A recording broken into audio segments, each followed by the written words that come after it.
bá yẹ pé báyìí ni àdéhùn mọ́lídì tó ṣeéṣẹ́ ìjọ jáde sọ fún mi pé èmi ọ̀sẹ̀ ń ṣe mọ́lídì tèmi nísìnyí ọlọ́run àti oníkàlùkù wa lọ́wọ́ ọlọ́run àti Muhammad nísìnyí afẹ́gbọ́ọ̀rọ̀ látẹnu bàbá wa ọ̀gá wa olùdásílẹ̀ àti olùdarí ìjọ ALMUBINS lápapọ̀ sílẹ̀ pẹ̀pẹ̀ta ń jẹ́ ọmọ lábẹ́ ALMUBINS. Bàbá máa bá a sọ ọ̀rọ̀ bí exceptional báwo ló ṣe lè ṣe tó ṣe lè fi dáyà kò ní ti dáadáa tó bá fi ara balẹ̀ wọ́n bá tó wá bá a sọ̀rọ̀ tó ká tó sọ̀rọ̀ àkọ́sọ̀dọ̀ tó bá fẹ́ ká fara balẹ̀ gbọ́ ọ̀rọ̀ oní àgbọ̀dọ̀ káńsà yóò pè jẹjẹrẹ ọ̀hún ni ẹ bá gbọ́dọ̀ tó bì àwọn ẹ̀kọ́ òyìnbó kan sí Yorùbá láì jẹ́ tó ṣe ń béèrè àrùn jẹjẹrẹ tó ṣàlọ́bì àyùbá rárá fún mọ̀tẹ́lẹ̀ kọ̀ fẹ́ béèrè àrùn tó ṣàlọ́bì àyùbá wọ́n sọ fún wa wọ́n ní káńsà yìí àrùn púpọ̀. أعوذ بالله من الشيطان الرجيم بسم الله ẹ dákun láàrin ìṣẹ́jú díẹ̀ nítorí mi ní bẹ́ẹ̀ kọ́ alásìkò pọ̀ nítorí pé a ní guest tàbí fẹ́ kí wọ́n farabalẹ̀ bá wa sọ̀rọ̀ lórí àrùn tí kò ní wúyàn láíláí kú séèyàn kò ní wúyàn láíláí kí kánsà séèyàn àwọn lárúbá sọ̀rọ̀tọ̀ náà ń gbé asọ̀rọ̀tọ̀ nínú dáàbò dọ́ọ̀lù nínú àwọn àìsàn tó lágbára tí kìí bẹ́ẹ̀ gbóògùn ní kánsà nínú àdánwò ọlọ́run yẹn nínú àdánwò ọlọ́run ní kánsà tọ́lọ́bà fi kánsà kàyàn ọlọ́run ti tọ́ sí wa àmín àmọ̀ṣàdúrà náà ni because a ti wà láyé àwọn tó lè wà láyé náà ni ó ṣe kí n tó lọ bí lẹ́jọ̀ lọ ṣe kò ní ju bí 15 minutes lọ́tún máa fi sọ̀rọ̀ ìṣàlá tó bá tiẹ̀ tó bẹ̀. nǹkan tó bá fi tó bẹ̀ gan ni nítorí kọ́tù bá ti ní kíkà sọ̀rọ̀ lórí ọkọ ọ̀run ìyàwó ọ̀run àti àbúrò ọ̀run so if not kò jẹ́ kó ju 10 minutes lọ. ẹ dákun tó lọ lọ́hùn mo fẹ́ ká farabalẹ̀ gbọ́ program ni ó kàn tó mi pé àwọn èèyàn wá dáadáa lónìí ó ṣò pé a ní awareness tí o bá dẹ̀ ní awareness o lè wà empowered nǹkan tó yẹ kó tó bá mú ẹnìkan di léyìn kò sẹ́ni ó sì mímọ́ ní léyìn tó mú expect pé bí ìmọ̀ jam packed even àwọn àtàwà ìgbẹ́ náà a tún dé late ibẹ̀ máa fi wọlé sí ìgbẹ́rẹ́gẹ́ sọ ní o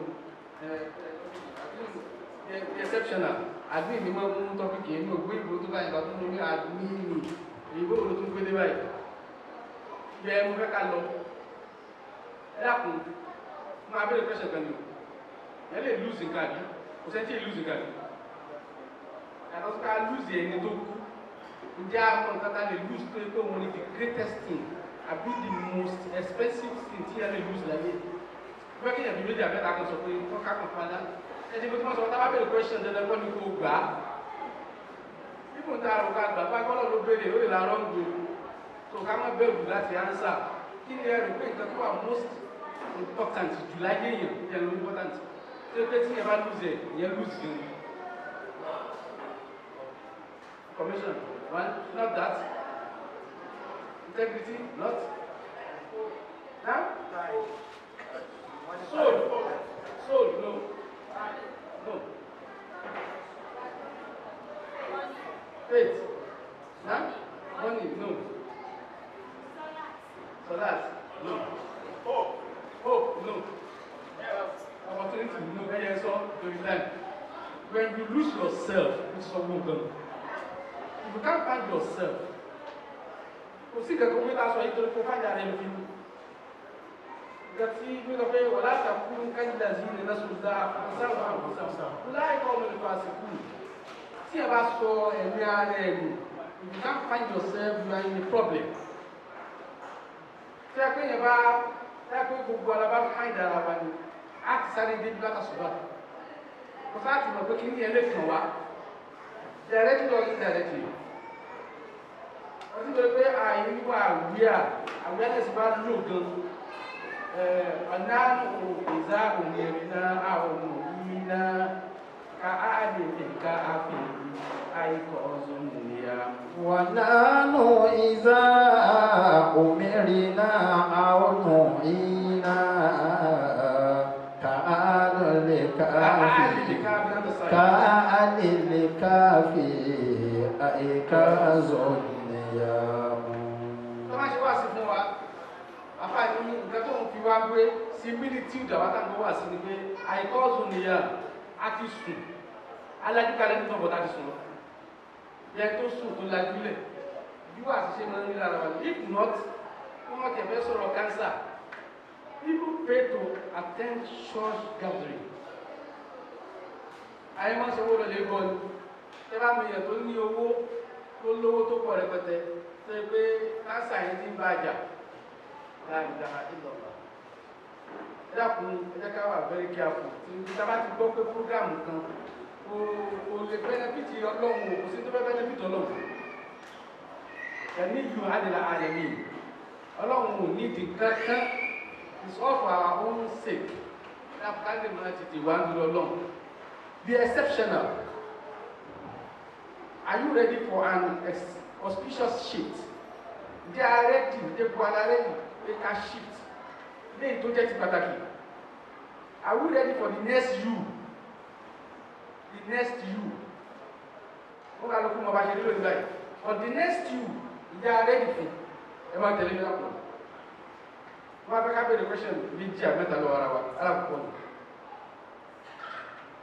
What level of brilliance do I need to embrace to be exceptional? Irú nǹkan wo ni mo gbọ́dọ̀ ní ẹ̀yà wọn tún ìbá tó gbé wọn wá so understandable for everybody. Irú nǹkan wo ló lè ní tó jẹ́ pé yóò jẹ́ kí ó wà exceptional?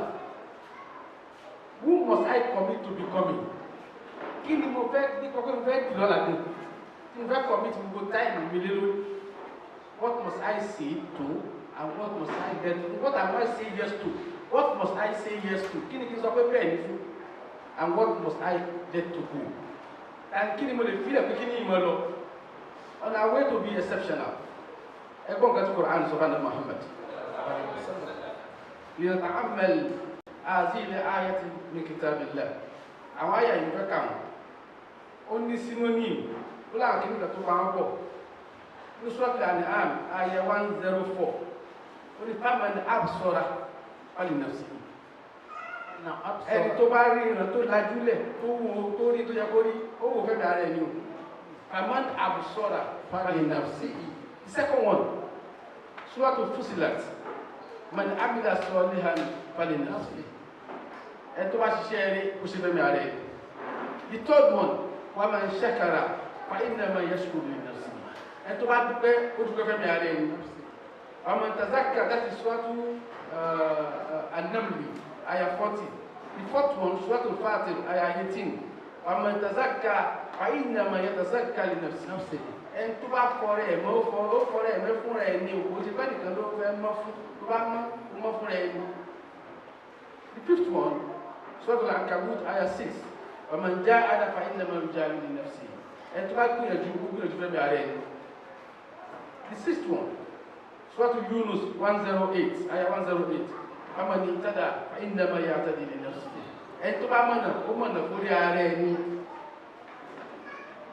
Seventh one, Surah Muhammad sallallahu alaihi wasallam, ayah 38.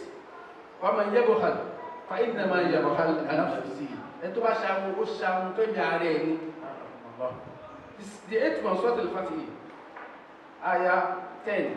Wa man nakatha fa innama yanqusu ala nafsihi. Ẹni tó bá tú àdéhùn lórí ẹ̀mí ara ẹni. Tó bá jẹ jàmbá rẹ̀ náà ni. Surah An-Nisa, ayah 111. Wa man yaksib isman fa innama yaksibuhu ala nafsihi. ẹ tó bá ṣiṣẹ́ ẹ̀ṣẹ̀ kan ó ṣiṣẹ́ ẹ̀ṣẹ̀ yẹn lórí ẹ̀mí ara ẹ̀ náà ni. The last one sọ́kùlà ní àná ọjà akúnbázá ìmúmi rọ́bì 104 ṣáìdì wa sọ́kùlà ní afẹ́gbó jáde sí yìí ayẹ 104 sọ́kùlà ní àná ọjà akúnbázọ́ ìmúmi rọ́bì gan faman absara falinafsihi waman amiya fa alayha wama ana alaykum bi hafizin وما لقد جاءكم بصائر من ربكم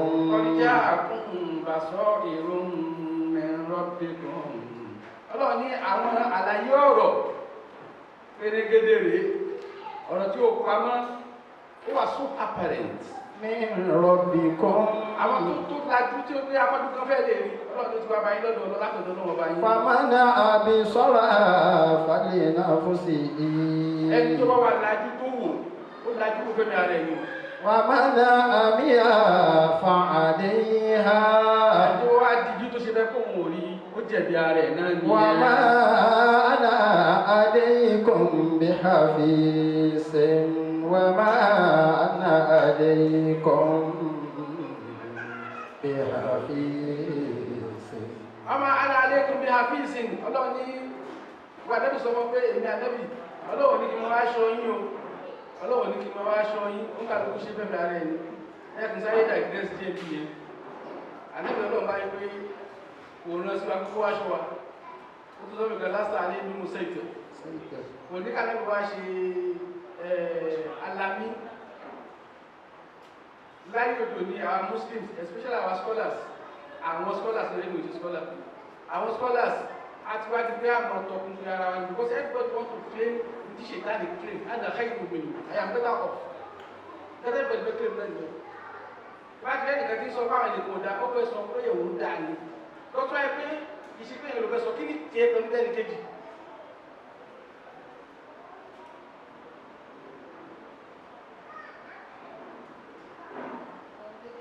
Ọlọ́run ló wọ̀ láti nẹ́bí be hafizin to be a guard a watch guard no ọlọ́pàá wọn lọ bẹ́ẹ̀ na deliver your message and leave the rest kìíní yẹn la sọ nù la sọ ọ̀pọ̀lọpọ̀ wa náà wà sọ̀rọ̀ yàtọ̀ sí àwọn àbá ọ̀pọ̀lọpọ̀ náà sọ nù láìpẹ́ wa by being competitive jù competition la máa ń ṣe jù láyé mo fẹ́ jù lábàjá lọ I want to be better off I want to do more than him mo fẹ́ kí n ràn jù lọ fẹ́ kí wọ́n pọ̀ mí jùlọ fẹ́ gba accolades more than him. Kíni ìyá wájá ká lose our own self. Nítorí kẹ́gẹ́gẹ́ ó ti gbàgbé ẹ̀. Nítorí kẹ́gẹ́gẹ́ ó ti gbàgbé ẹ̀. Kíni kan máa fẹ́ kájọ wò gẹ́gẹ́ ó kú 5 minutes. Nítorí kájọ wò ní tí ẹ bá fẹ́ wà exceptional ìyẹn ní the energy kan fún mi. Láàbùn kíni ọtún bá tó lóògbé Yorùbá kíni Yorùbá energy. Mo ti wọ́n lóògbé báyìí.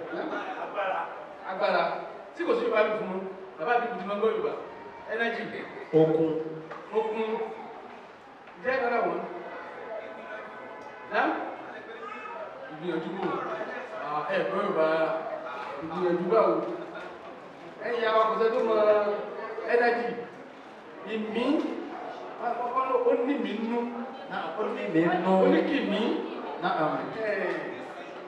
ìmísíkò bàbá bí وما أنا عليكم بحفيظ وما أنا عليكم بحفيظ. ní Japanese bàtà àwọn ẹnẹ́bí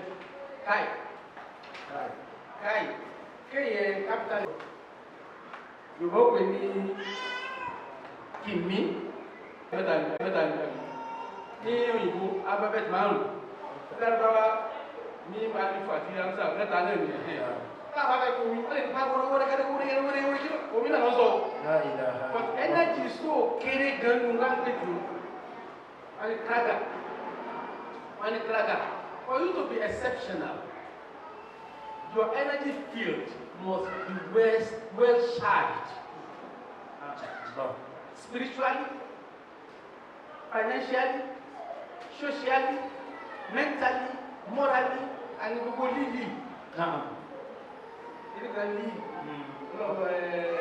Professor Abdulgani Abdulsalam ní Agas ńlọrin. Wọ́n ní sẹ́fẹ̀ ẹ̀kọ́ ti tìtìtì. Wọ́n máa sọ ìwé tì. Fúnra ẹgbẹ́ lílì náà ni àwọn ẹgbẹ́ tó sọ lílì fún díẹ̀. Lílì lè gbọ́dọ̀ sọ yẹn. Tí energy field yìí bá wà charged, field tó ti operate yẹn ó lè excel lẹ̀.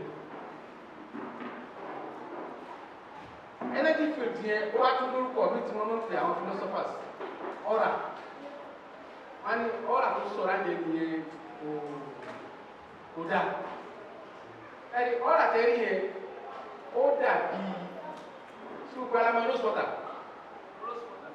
àmọ́ rose water àmọ́ olùwọ́n àmọ́ rose water ọ̀rà àwọn káàdùn wà lára wa báyìí bí o ṣe lè separate tí ẹ bá wo rose gangan fún rẹ̀ bẹ́ẹ̀ ṣe lè separate water yẹn kó lára ẹ̀ bẹ́ẹ̀ náà ni ọ̀rà o ṣe separate from us bí o ṣe lè separate kí mo fẹ́ sọ kí n rí ewúro ewúro báyìí sè ráwọ̀ báyìí o lè dá omi yẹn mọ̀ yàtọ̀ sí ewu yẹn ọ̀tí kàtọ́ bá squeeze ẹ̀ tí wọ́n wá ọ̀sẹ̀ omi wá yọ láwọn ewé wúrò yẹn bẹ́ẹ̀ náà ni ọ̀rọ̀ ara wa ni ò ṣe separate from us unless kìíní kan bá ṣẹlẹ̀. ọlọ́mọ yẹn ká kú ṣẹlẹ̀. ọ̀tá burú bá ṣẹlẹ̀ yóò rí lẹ́sẹ̀kẹsẹ̀. wọ́n wà ní orí rẹ̀ àwọn ìyá wa wà ní pé ọlọ́mọdé orí rẹ̀ máa fi rẹ̀ hẹ́ lónìí. tí ìríra mi tẹ́lẹ̀ ní mi ní ọwọ́ méjì ẹsẹ̀ méjì orí kan mo ti ríra mi làbọ̀ tó ńlọ ọ̀rọ̀ yẹn wà lára wa tá a rí. If you cannot do that, energy field you are come all for example.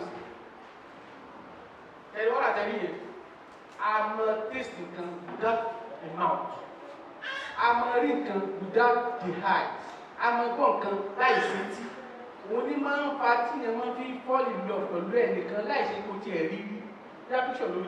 All that was surround there. What you mean heart there? What you communicate? What you taste that to alare.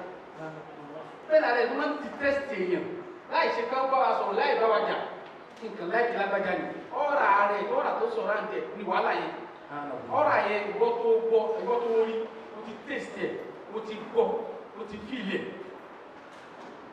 energy field yẹn la ní láti wá charge positively tábà fẹ́ jẹ́ charge positively just two methods ní ma sọ method yẹn pọ̀ onítorí pé táìmù sí ẹ̀dẹ̀kára sọ method méjì ẹyọkan the most important one nìyẹn destroy evilness within yourself. ọ̀pọ̀lọpọ̀ wa tá a bá ṣe nǹkan bá wá kí nǹkan tá a bá rí a máa ń fún oríra wa ní excuse tí ò necessary. The first thing gangan is your own self. N sọ pé nǹkan tá a lè sọ ní tó tóbi jù láyé ní self yẹn. Nǹkan tó wà most important gangan tó gbọdọ̀ blame. Àlẹ́ ìsáyọ̀ aláìní sí ìbásíra wọ́n lọ́wọ́ àlẹ́ká máa ń zèrè. Wọ́n lè mọ̀ pé kí ní ìyẹ̀wò ló fà á. Tó bá farabalẹ̀ ṣe kára ẹ̀, ó rí pé ò ní blame ẹlòmíì. You rather blame yourself. Maybe you wasted some time. Maybe you were lackadaisical. Bóyá o wà títí ní alókè ìgbóná. O wà careless. Kíní kan ló ṣe é ní nǹkan kan yẹn fi ṣe. Bóyá o choose wrongly. It's you. It's all about you. Admit to your own self-evilness. That ìgbé èṣù ọ̀la rẹ̀ ẹ̀ sọ báyìí. Torí tí ìbá ṣàkóso sí èṣù ni ìlú àti kàmú ló lè ṣù. Ṣé èṣù ni? Èṣù wo lè ṣù tèṣù? Èṣù wo lè ṣù èṣù? Who is the shaitan of the shaitan? Shaitan damn definitely the shaitan. Who is the shaitan of that shaitan? Ara rẹ̀ ni. Wọ́n ní. Padà tí a mọ̀. Ẹ mọ̀ àwọn àbá àwọn onímọ̀ lọ́jọ́ sọ́kà bá lọ gbogbo onímọ̀. Understand the work and kíámọ̀ yàtọ̀ síra wọn. Ọ̀tọ̀ọ̀tọ̀ ni. Àsámọ̀ pé ọ̀la wà. kódà kí ẹ gbà pé Monday là kí á mọ̀ ọ̀la Monday náà nǹkan tá a mọ̀ tí ó ṣẹlẹ̀ ní díẹ̀ kí á mọ̀ náà ọ̀lọ́. ṣètàlì wa sọ pé ọ̀làtàlú mú ní ọlọ́mú àfọ̀sẹ̀kùn. tó wáyé bá sọ pé ṣètàlì ìwọ ló sì wá lọ́dọ̀ ẹ má blame yourself. Blame yourself. Ó jẹ́ pé nínú ẹ̀mí wa kìíní ká àdán pẹ̀lú conscience tẹ̀lé conscience tẹ̀lé yẹn ó súnmọ́ agbórí ọlọ́run gbogbo nǹkan lọ. Ẹ tí ẹ bá ní conscience ó súnmọ́ ọlọ́run ju ẹ tí ń gbé mọ́ṣáláṣí lọ. Tí ẹ bá ní conscience because conscience yẹn ó show presence ọlọ́run ló fi conscience. Ẹni tí yóò bá ní feeling àbí kó perceive presence ọlọ́run kò lè ní conscience o. Yóò máa pa àgbà lónìí pé kò jẹ́ nínú ọ̀pẹ kò ní wo consequence ẹ̀.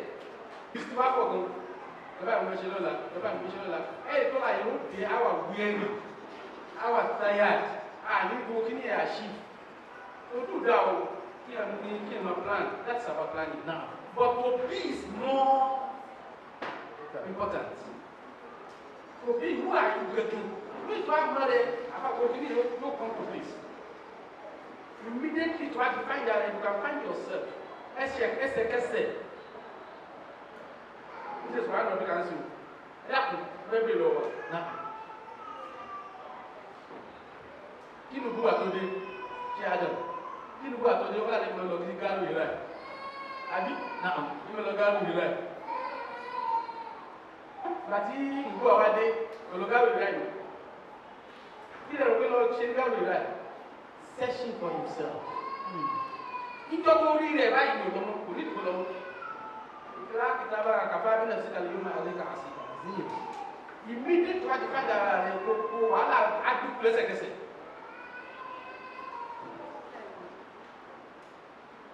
Ìyẹn la gbọdọ̀ ṣiṣẹ́ towards. Kò sí táyà méjèèjì sùn máa ń lọ bí ká mi yẹ. Lọ́sẹ̀ tó kẹ́kọ̀ọ́ kún wá ní ìsìn yẹn ọ̀rọ̀ ọkọ̀ ọ̀run oníṣẹ́ sọ in brief ẹ̀ lè treat ẹ̀ láì treat death àti near death experience near death NDD near death experience like àbí o lè treat ẹ̀ without out of body experience OBE high sensory perception HSP.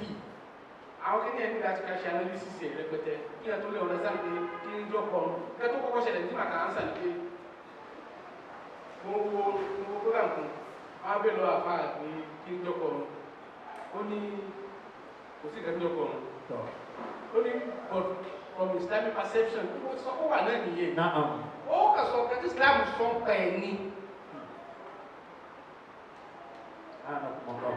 So alọ́wọ́ mú tẹ́mù àtàrà sọ nǹkan tí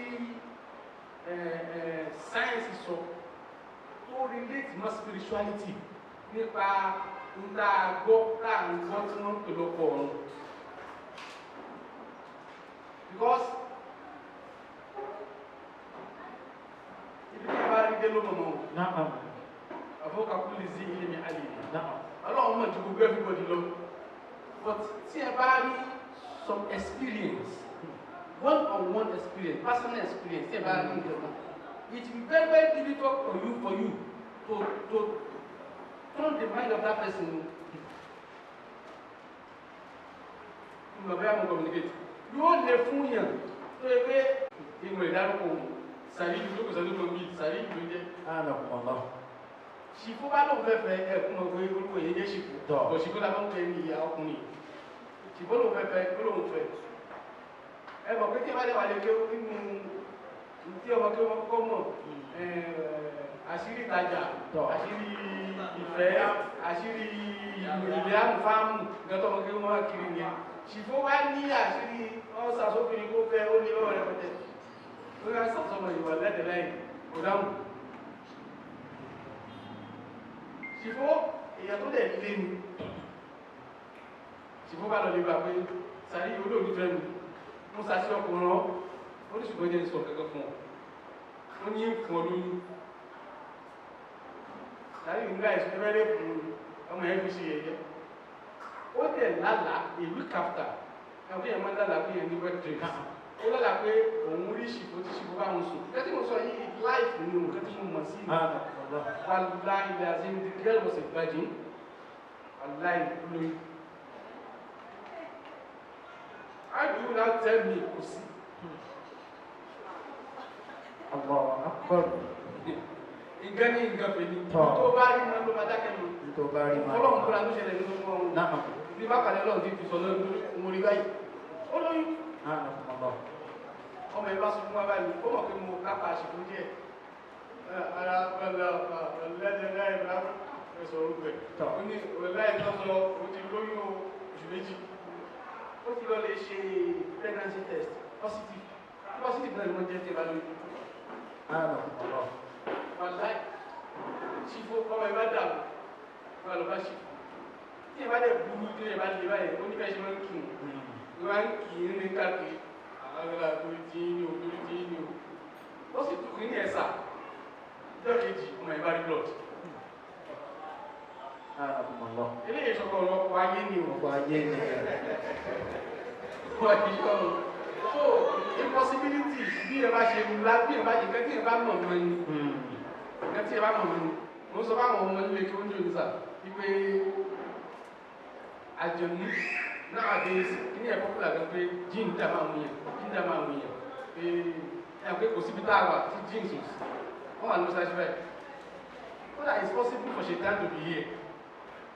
Lórí la tí ẹ bá ṣe ìrùn kí àbí ẹ bá ní jíjà ṣẹlẹ̀, múlẹ̀ ló dálẹ̀, ó wà bẹ́ẹ̀ náà nì. Bí ọlọ́run ní kò sí ọlọ́run ní akọmọdé síbẹ̀, àgbì. So, àní rẹ̀ ni o mọ́ rí Shaitan ní ẹ̀ ní òru tí kò sí bí. So, tí àti ẹ̀rọ yẹn sọ ní ìgbẹ́ ní sọ.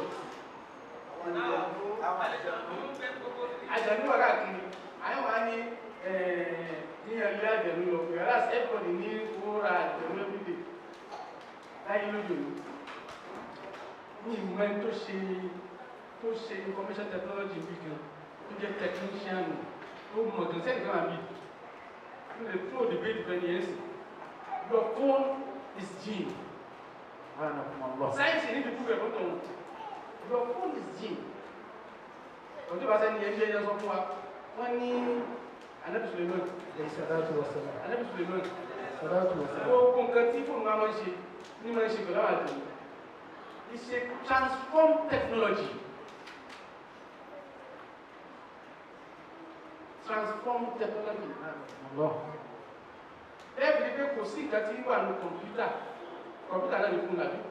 Ilé ìtàn ṣe ìjọba tó ń gbé lọ́gbé láti kọ̀mpútà náà. Nínú hard drive ẹ̀, bọ́ọ̀dù kan wà ń bẹ̀ tó yẹ pé horizontal and vertical lines 256 by 256. Why 256 by 256? 256 rather than new rather than new. Ẹ tó bá mọ nǹkan ní sọ yóò mọ ti sọ. Ẹ tó bá mọ nǹkan ní sọ náà.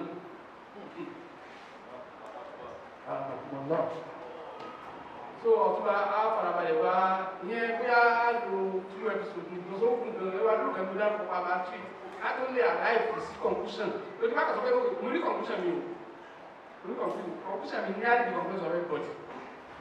All Muslims. But kálí arrive síbẹ̀ táà ní doubt àbí tí kìíní kan tún máa dààmú yóò take a long hours to do that. We are planning to do it in Lekewuna àbí Tuesday inshallah, Tuesday, Thursday, 4 weeks inshallah lápọ̀tà ìlàbìdà. So ẹni tó bá lè join online lórí YouTube a máa bẹ̀rẹ̀ sí ní Twitter láti Tuesday. سبحان ربك رب العزة عما يصفون والسلام على المرسلين والحمد لله رب العالمين. Ọkọ̀ pẹ́sọ̀lẹ̀, ọkọ̀lẹ̀, àìsàn pẹ̀lú papọ̀.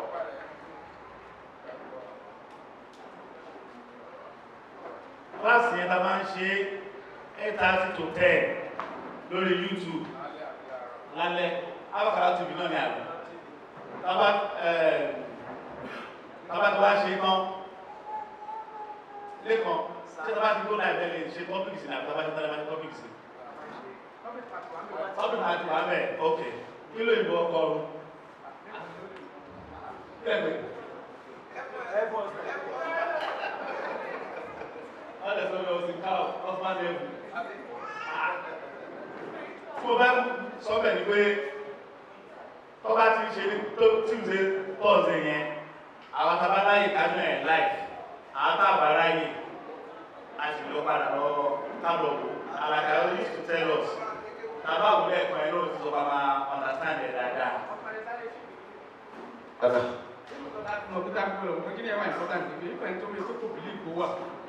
Psychologically, kì í affect àwọn èèyàn. Àtò sùn tó ní wet dream lójoojúmọ́ psychologically you be depressed. So ó gbọ́dọ̀ mọ root ẹ̀ and the solution ẹ̀ bàbá ó fẹ́ lẹ́wà yìí kì í ṣe nǹkan tó le bá kì í ṣe nǹkan tó le ó kẹ̀dá bí wọn ni ó sì tó bàbá balẹ̀.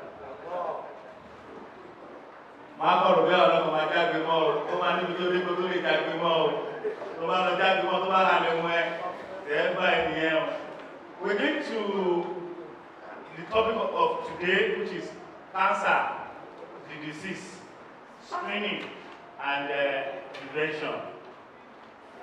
I'm happy to be part of Okapi Cancer Foundation. We actually do cancer treatment for young ones in Abuja. So, we want to share and every year, like September, we gather money and go to Abuja Hospital and at least treat àwọn ọmọ kan. This is a topic where gbogbo wa náà ni ó wúlò fún ọlọ́pọ̀ ṣàánú wa. Nígbà kan sọ information èèyàn tó ní cancer lẹ́ẹ̀kan, wọ́n dárúkọ iye mílíọ̀nù èèyàn tó ní wọ́n á wò pé nínú 7 billion tí population jẹ́ 80 million pé ló ní cancer ṣé máa wà nínú wọn ni. Ẹsẹ̀kẹsẹ̀ kọ̀m̀pútà sọ fún mi pé nínú gbogbo ẹni tó wà láyé 3 million máa ń lọ sí hajj, mo dẹ̀ máa wà nínú wọn. Kérésì mi ti wá ní sínú àwọn 80 million. Àbí? So, kò sí pé mi ò lè sínú ọ̀ sínú ẹ̀. I don't know which one would be better for you. Do you want to sit down there or you want to come over here? I'll hand over the microphone to our doctor, Dr. Bashir Elbe, Clinical Administration, Oncology Department, Lagos State, and Lagos University Teaching Hospital. Allahu Akbar. Ahlan wa sahlan. You want to take your slide? Ah.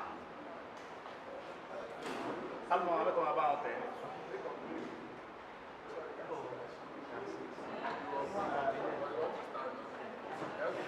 Okay, can.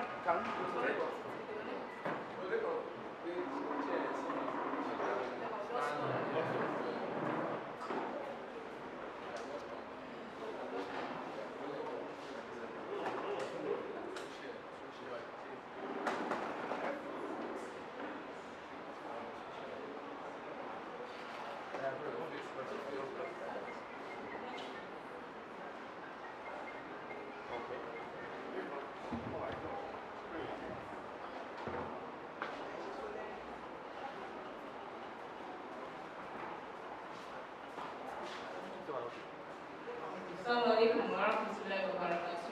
Waalaikumsalam warahmatullahi wabarakatuh. So my name is Dr. Bashir. I work in the cancer center at Luz.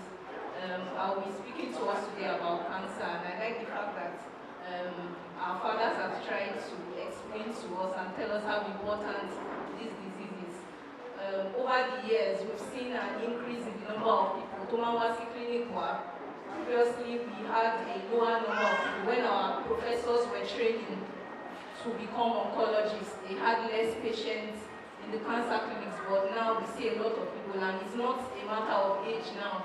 Like our daddy said now, that he goes to Abuja every September and gives children. So children have cancers too. Young women have cancers, old women have cancers, young men have cancers, old men have cancers. But my talk today will just be on 4 major types of cancers that we see in our clinics. But I want us to write our questions, and have any question on any other cancer that I did not touch on, you can also ask. So this is my outline. So what is cancer? So basically, our bodies, we have different organs. We have the liver, we have the lung, we have the heart, we have the eyes. So those organs are made up of building blocks. The building you didn't see, it's made of block. We all know cement. We've seen when they are building a building. So the building block of our body is the cell. We call it the cell. And those cells, they change, they grow after a certain point in time. They will grow and they will die off at a point. One cool at a point in time. That's why you see on your skin at a point in time, oh mama, peel off. That shows that the skin of your body at that point in time that's gotten to the highest point it can grow and is stopping to grow at that point in time. But what happens in cancer is that cell, photo grow, photo stop. There's something in the body that has already starts growing now and stop growing now. But in cancer, cells, they just keep growing and you can't control them. So that's the biggest problem in cancer. Cancer is an uncontrollable growth. And growth is not helping the body of the person. So cell is just growing, and it's not helping the person. It's a different thing when you say, okay, maybe the person is building a building and you keep going higher and higher and higher. Even in a building where you're building something that's going higher and higher, you have to have a plan and you have to know where you're going to stop, how many floors that building will be. So in cancer, it's like a building that you don't know the number of floors it's going to, and at a point in time, it begins to affect other parts of the body. So let me also let you know that in different parts of our body, like I will explain, I'll talk about breast cancer, which is the commonest cancer in women in this part of the world. That's the commonest cancer we see in our clinic generally. So breast cancer is the commonest cancer we see in our clinic. So in breast cancer, basically, there can be a lump in a woman's breast. A woman can have a lump in her breast, but it's not all lumps that are cancer. I'll still get to that. So this is just saying that in our normal cell, so what differentiates our normal cell from cancer cell? Okay, normal cell, you can tell it to stop growing now and it will obey the instruction.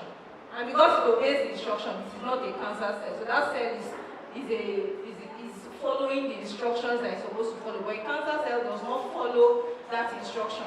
There are also other problems that cancer can pose. Basically, it affects the soldiers of our body. So near our, we have some what we call soldiers of the body. If a child has fever, for example, or if a child has malaria, let me use malaria as a common example. That shows that mosquito has bitten the child and there's something abnormal in the child's body. So that fever is like your body telling you that something abnormal is in your body. Go and do a test. Let me run anti-malaria. Let me run a test to check if I have malaria. So fever is our body system fighting whatever is the foreign thing in our body. But what cancer does is it captures that immune system. It prevents that immune system from fighting what is in the body that is abnormal. In fact, previously, before they brought out some new therapies, the idea was that our immune system cannot fight cancer. Because cancer like I call it, a smart disease. It's a disease that can fit itself in. It's like we are all Muslims here now. Maybe, for example, maybe a Christian walks in and puts on, maybe the woman wears hijab, or is a man and sits within our midst, and we think, okay, this person is a Muslim. So, but the person looks like us, dresses like us, looks like us, basically. So that's what cancer basically does to the human body. Okay, so how does cancer develop? Now, for some cancers, we don't usually use the word cause for cancer, like I will explain with myself. The cause, we say, okay, malaria, we know that it is mosquito. If we have mosquito nets, if we use fleet, the mosquitoes will die and we will not have malaria. For some cancers, we don't have that particular cause. So what happens is that most times, what is always cancer, genetic disease in the so one of the examples, one of the commonest causes of cancer, they will say that if somebody in the family has had cancer before, the person is at risk of having cancer. That doesn't mean that everybody, for example, if somebody has maybe a father or a mother, a grandmother that has cancer, the person is at risk of cancer. Notice my choice of word, it is risk. It is not that the person will have cancer.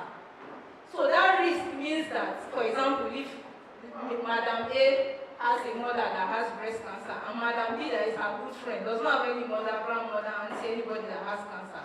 If you put them on the scale of who will have cancer more, it is Madam A. But that doesn't mean Madam A will have cancer. It just means that about way risky. Madam A has a higher risk of having cancer. So let me also use this slide to explain that normally in the body, whenever there is that abnormal growth, the normal cell in the body, the normal reaction of the body is to stop a cell that is growing too fast. And and say, okay, stop growing now, this is abnormal. So our cancer cells, like I said earlier, they are very smart, so they can prevent those cells that are supposed to curb what I'm saying. Let me give you an example. So for example, we know that, okay, let's say in this area, or in a certain area in Lagos, there are some thieves that always come somewhere by 9 p.m. That's a rob every night. And the normal thing is call police, let's catch them by 9 p.m. and that's them. But let's say they have somebody that is sponsoring them, let's say from another country or so. And now tips the police and say, police, don't go there by 9 p.m. to catch these thieves. So what will happen? The stealing will continue. So that's what happens in cancer. So those cells, they keep growing because cancer is the attack control center. Cell around. So when a patient has cancer, the thing just keeps growing. So basically, that's the idea.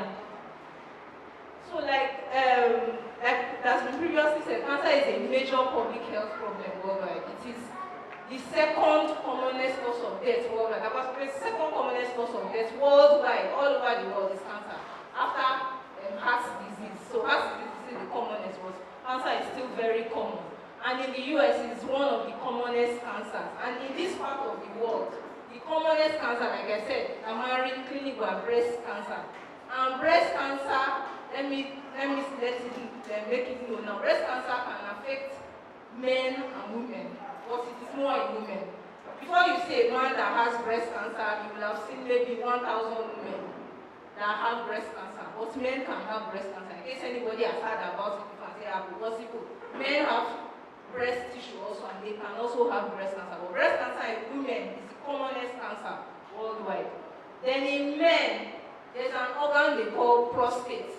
The prostate is around the bladder and all that. It produces some fluid, seminal fluid, which helps in the fluidity of the semen that a man produces. So that organ that produces that semen, that fluid, it is the commonest cause of cancer in men. In fact, if you see a man in our clinic that pay for treatment, most likely you can close your eyes and say that this man has prostate cancer before you ask him anything.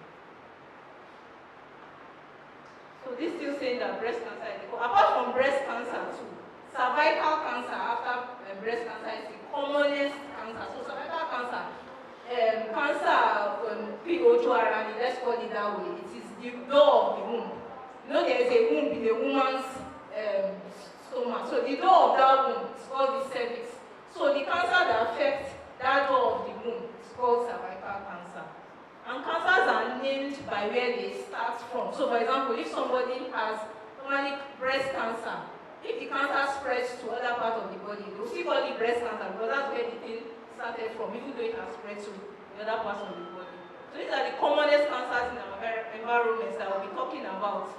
I'll be talking about breast cancer, cervical cancer. Those two cancers commonly, of course, they affect women. Women are the only ones that have sex. So cervical cancer is seen only in women. Prostate cancer is seen only in men. Colon cancer can be men or women. Colon cancer is intestine. So cancer of the intestine, that's the easiest way to just describe what colon cancer is. So breast cancer, with the current statistics, I think you said that it's lung cancer. Lung cancer was the previous statistics. That was the commonest worldwide. But now, currently, breast cancer is the commonest cancer worldwide. And like I said, it can happen in men. Men can have breast cancer, but a very low amount of men. You hardly see men only breast cancer, but women are the major predominantly breast cancer. So what makes a woman have risk for having breast cancer? But okay, we don't really have a cause. Okay, this is the cause of breast cancer. If I see a patient in the clinic and only breast cancer, we ask her many questions. So these are the many questions I will ask her to see what probably made her have breast cancer. And sometimes we will ask all those questions and you will not find anything in the woman. You really don't know. So in those kind of cases, we can probably say there's a genetic risk. And genetic risk, you can only find out when you do some genetic tests. And one of the problems we have in this part of the world is that we don't have most of our patients on insurance. Other countries, developed world, only insurance, so they can do a lot of tests for their patients, do genetic testing and all that. But about genetic tests for patients, most times a good number of them cannot afford. Some of them can afford, but few.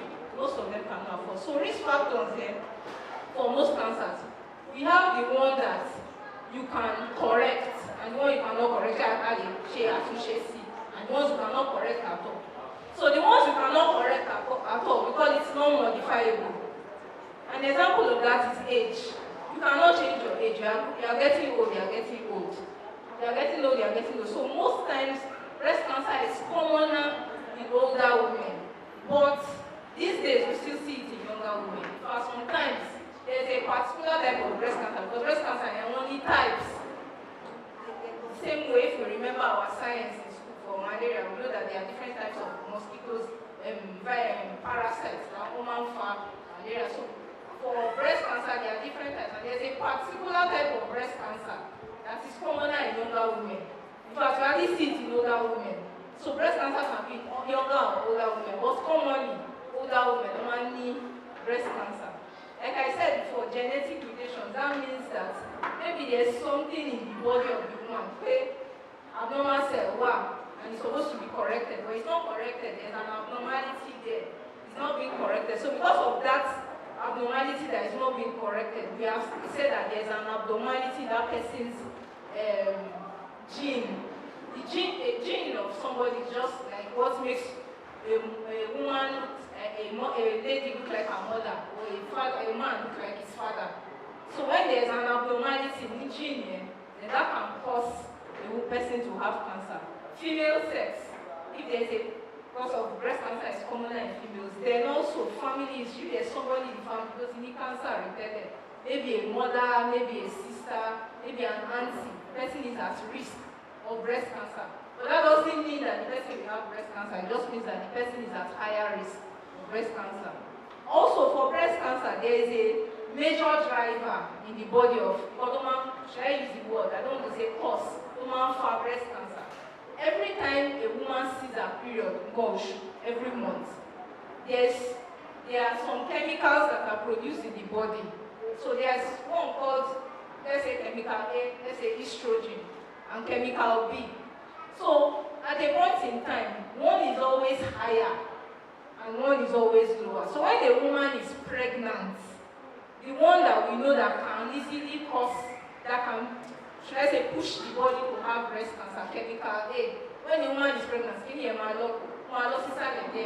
will reduce. So that's why they will tell you that pregnancy or breastfeeding your child is protection against breast cancer.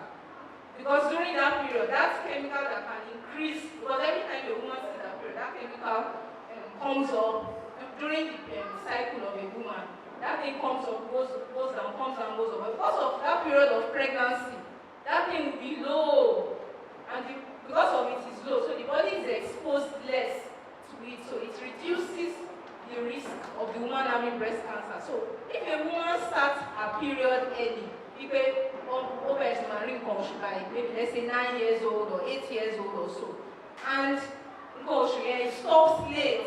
So that means that that woman, she has seen maybe her period for 40, let's say, for the one that's seen her period for 45 years now, and the one that's seen her period for 30 years, and in between, the one that has seen her period for 30 years gets pregnant maybe 5 times. Her exposure to that chemical A, only for breast cancer is less, so her risk is less. But the woman who has a longer period that, I'm seeing my period for so long, maybe for 50 years or so, and the woman gets pregnant maybe only twice, the woman is at a higher risk of getting breast cancer. Then also, if a woman, some young girls, that's what I wanted to explain, that because I will still talk about the symptoms of breast cancer. The commonest symptom that one can use to know breast cancer is like a lump in the breast. So a lump can feel like maybe the seed of an orange. It can feel like maybe the size of a balloon, just something small and moving around the breast, depending at what stage the person finds the breast cancer. So, but sometimes a young lady can have a lump in the breast. So having a lump in the breast doesn't mean it's cancer. Most lumps in the breast actually are not cancer. The only difference between a lump that grows in the breast that is not cancer and the one that grows in the breast that is cancer is that the one that grows in the breast that is not cancer cannot spread to other parts of the body. It's just there and will not even increase the size. It will just be there like that for 20 years. But it still increases the risk of the woman having cancer. So also a woman that had treatment for cancer previously, let's say there's a woman who got treatment from the, let's say, ovarian cancer or endometrial cancer of any part of the body, or a man or anybody actually that has had a previous cancer and has gotten treatment, it can put the woman at risk for having another cancer also. Then a woman who possibly that has a very thick breast, should I say dense breast imaging, but that's not usually a strong risk factor. So I've talked about the, should I say, the causes that we can do, we cannot do anything about. So the one we can do something about now is breastfeeding. So for example, we tell our patients, or we tell women generally to breastfeed, because during breastfeeding, that's hormone, chemical, keep breast cancer, it goes down. So when a woman breastfeeds, she's more protected from breast cancer than the woman that does not breastfeed all of her children. Also, age as first pregnancy. So if a woman has her first child before 30 years old, we say that, okay, yes, she has a high level of being prevented from having breast cancer. Also, the number of pregnancies, because for every time a woman is pregnant, that chemical that can increase the risk of having breast cancer, it will reduce and it will protect her against breast cancer. Then also, sometimes, there are some drugs some women use, be contraceptives, or maybe tablets, maybe a woman is trying to get pregnant. Sometimes, some of those drugs can put a woman at risk for having breast cancer. Then, bad news like smoking alcohol. Smoking alcohol, generally, there are about 14 cancers that smoking and alcohol can cause. Smoking cigarettes, taking about 14 cancers, those drugs can cause. Different parts of the body, head and neck, liver, so many. So those are the risk factors. So what are the symptoms? What does somebody see in their body that say, this thing may be breast cancer? Now, generally, for most cancers, the symptom of the cancer is almost like a normal thing anybody can have. So if somebody sees it, that doesn't mean the person has cancer. So the first symptom, the common symptom is lump in the breast, a growth in the breast, something that is growing in the breast and getting bigger and bigger and bigger. But like I said, doesn't mean it's breast cancer. The person can do a scan and find out that there's a growth there, but it's not cancer. So it's not all growths that are cancer. But the commonest thing that a woman will see in her body that will say, cancer in you, it is a lump. Then if that lump is growing fast, such that there's a change in the size of the breast. So generally, for any organ that we have two of, whether the eye, the ears, the nose, one is eyes, the ears, or the hands, whatever. One is bigger than the other. But when one part becomes far bigger than the other, that is so obvious that you don't even need anybody to tell you that something is going on that is abnormal. So sometimes the third symptom is there can be a lump in the armpit. So instead of that lump, people go and you can start from the armpit.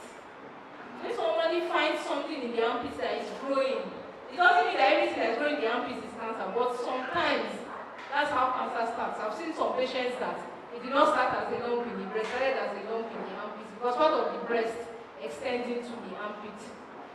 Then also when that growth continues, one cause people that the skin orange. You know how the skin of orange is as if only dots, Lara, as if one feel holds Lara. That's how advanced breast cancer usually looks like. Then if a woman has discharge from the nipple, who are bloody, common is if it is bloody that it might be breast cancer also. So this is a picture of what I'm talking about. If you can look here, you'll see that you can see that some parts are red, some parts are like orange. So it's usually orange that they use to explain how breast cancer can start.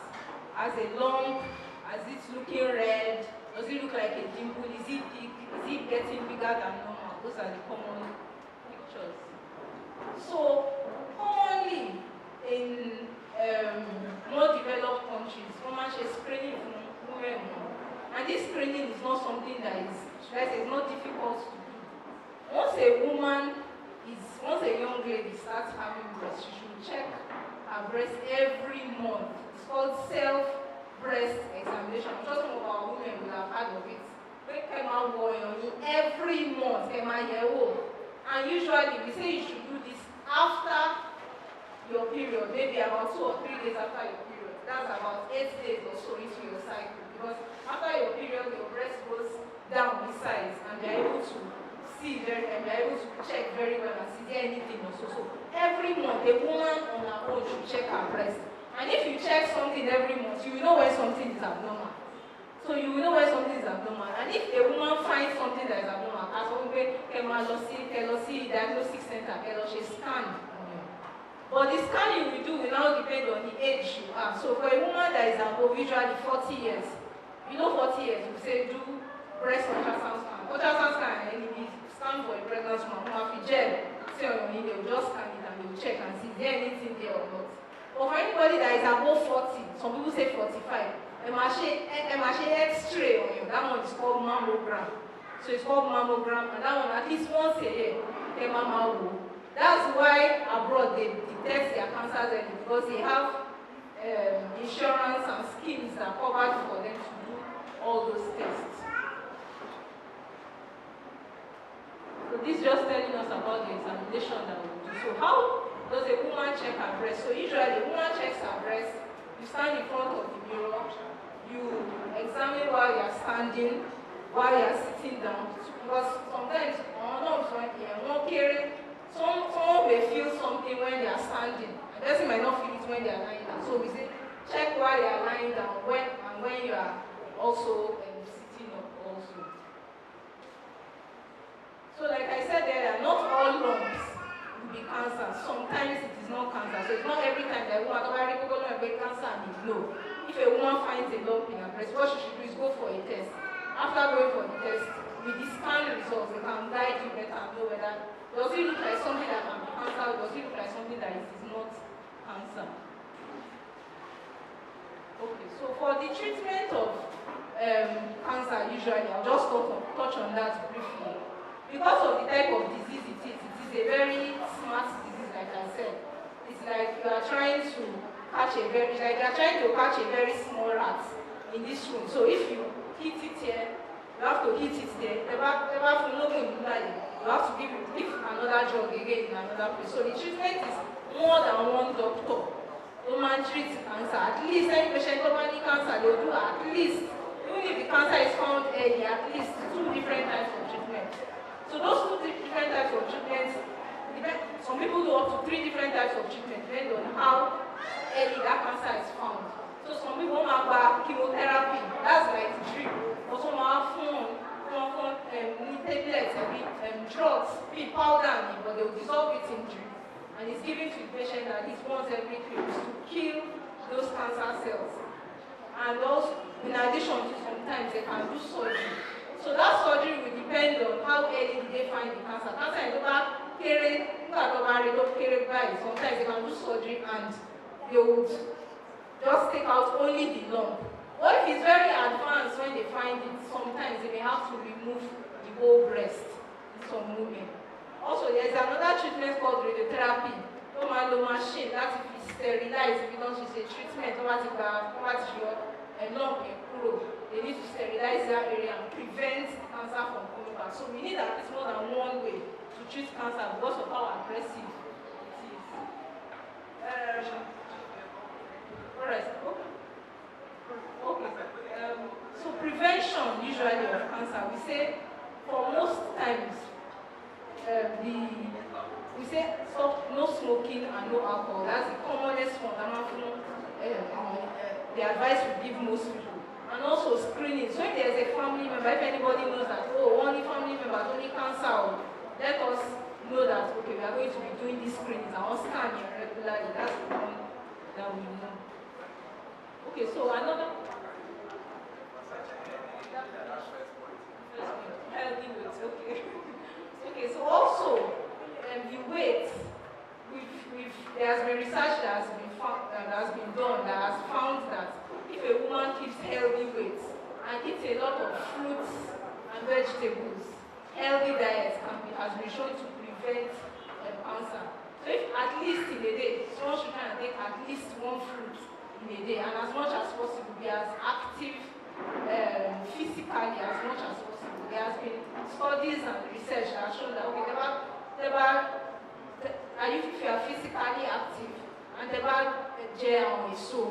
and fruits and vegetables, it will reduce one's risk of cancer. But generally, worldwide, smoking and alcohol, if you reduce smoking and alcohol, then one will have a lower risk of having cancer.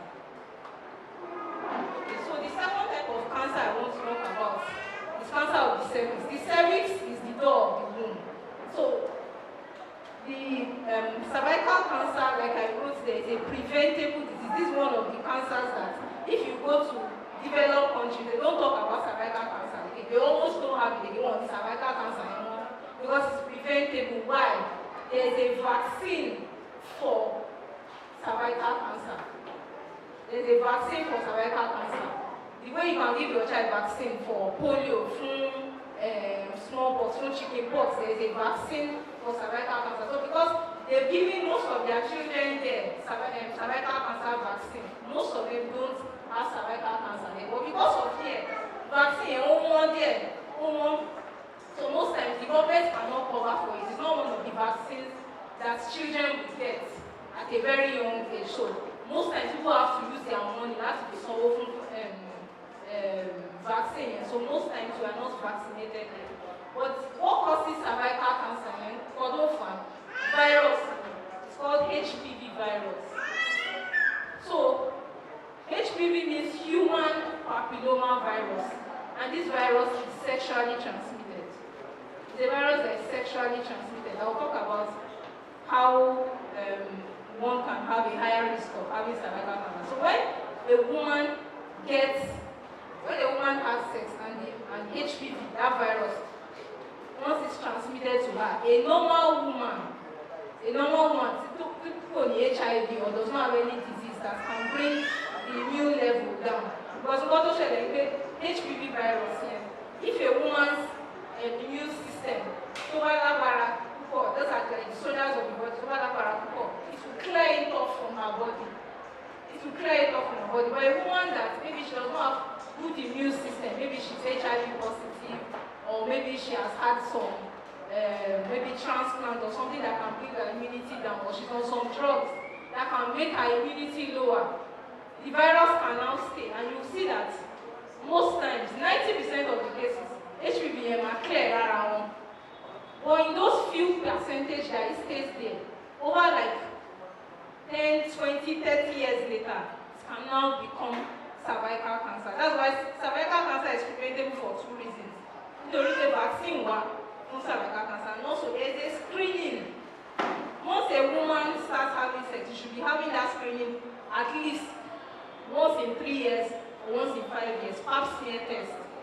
Do the pap smear test and check, is there anything abnormal? So if anything abnormal is found, so even breast cancer, there is no, if they are going to detect breast cancer in a woman, they will just do a scan and they will do some other test and reveal breast cancer. But for cervical cancer, if a woman comes for screening regularly, before it becomes cervical cancer, there are some stages that it will go through.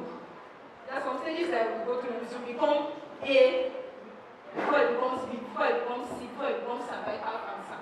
So the screening and the pap smear test, and you find out that you can find what can lead to cervical cancer before it becomes cervical cancer. That's another way they prevent cervical cancer in those other countries. But most times our people don't go for screening here. So what are the risk factors of cervical cancer? So the commonest risk factor is the HPV vaccine virus. So virus common for cervical cancer commonly. Then if a woman has more than one sexual partner, or a partner that has more than one sexual partner, that can put a woman at risk of having HPV virus and possibly cervical cancer. Why? HPV virus here be 100 times lower, over 100 times lower. And from that over 100 times, the vaccine that they have, that science has done, who are available, the best vaccine that you will get all over the world covers for only 9 times. Out of over 100 or something. But in Nigeria, the one that is common is that you easily find that one covers for 2 types. But it's better to take the one that covers for 2 types. And that 2 types, about vaccine to cover for 2 types. And this one is 70% covered for cervical cancer. Because those 2 types that I'm giving you the vaccine for, they cause about 70% of cervical cancer. So it's better to be 70% protected. And you are going for screening at least every 3 years. Now not to take anything, and the person is at a higher risk of it. Also, another thing that can cause cervical cancer is smoking. Smoking, this one is smoking, all those things, smoking alcohol can also bring one's level of immunity down. And like I said, if one has low immunity, like for example, if someone has HIV, HIV means that the immune system will share data. So anything, if you cough beside the person, they have a normal infection that a normal person can fight. Someone that has HIV cannot easily fight those infections. That's why they have to be on drug. So if the person is an HIV patient, does not take the drug, immunity is low, can put the person at the higher risk of having cervical cancer. Also, some people say contraceptive pills. This one is contraceptives for long. Then having multiple pregnancies. So what you will notice is, from the study of cancer, what can put somebody at risk in one cancer, prevent cancer in another place. What puts somebody at risk in another place, prevent in another place. So it's really a dicey issue. But those are the commonest factors. And also if there's a family member, maybe a mother or sister, aunt, nobody cervical cancer inherited, the person too is at risk of it. So, but usually, whenever we notice that there's somebody in the family that has cervical cancer, maybe a woman, make sure we tell our daughters to go and take the vaccine so that they can prevent it as much as possible. So, Kilemari that points to possibly can be cervical cancer. The commonest thing is abnormal vaginal bleeding.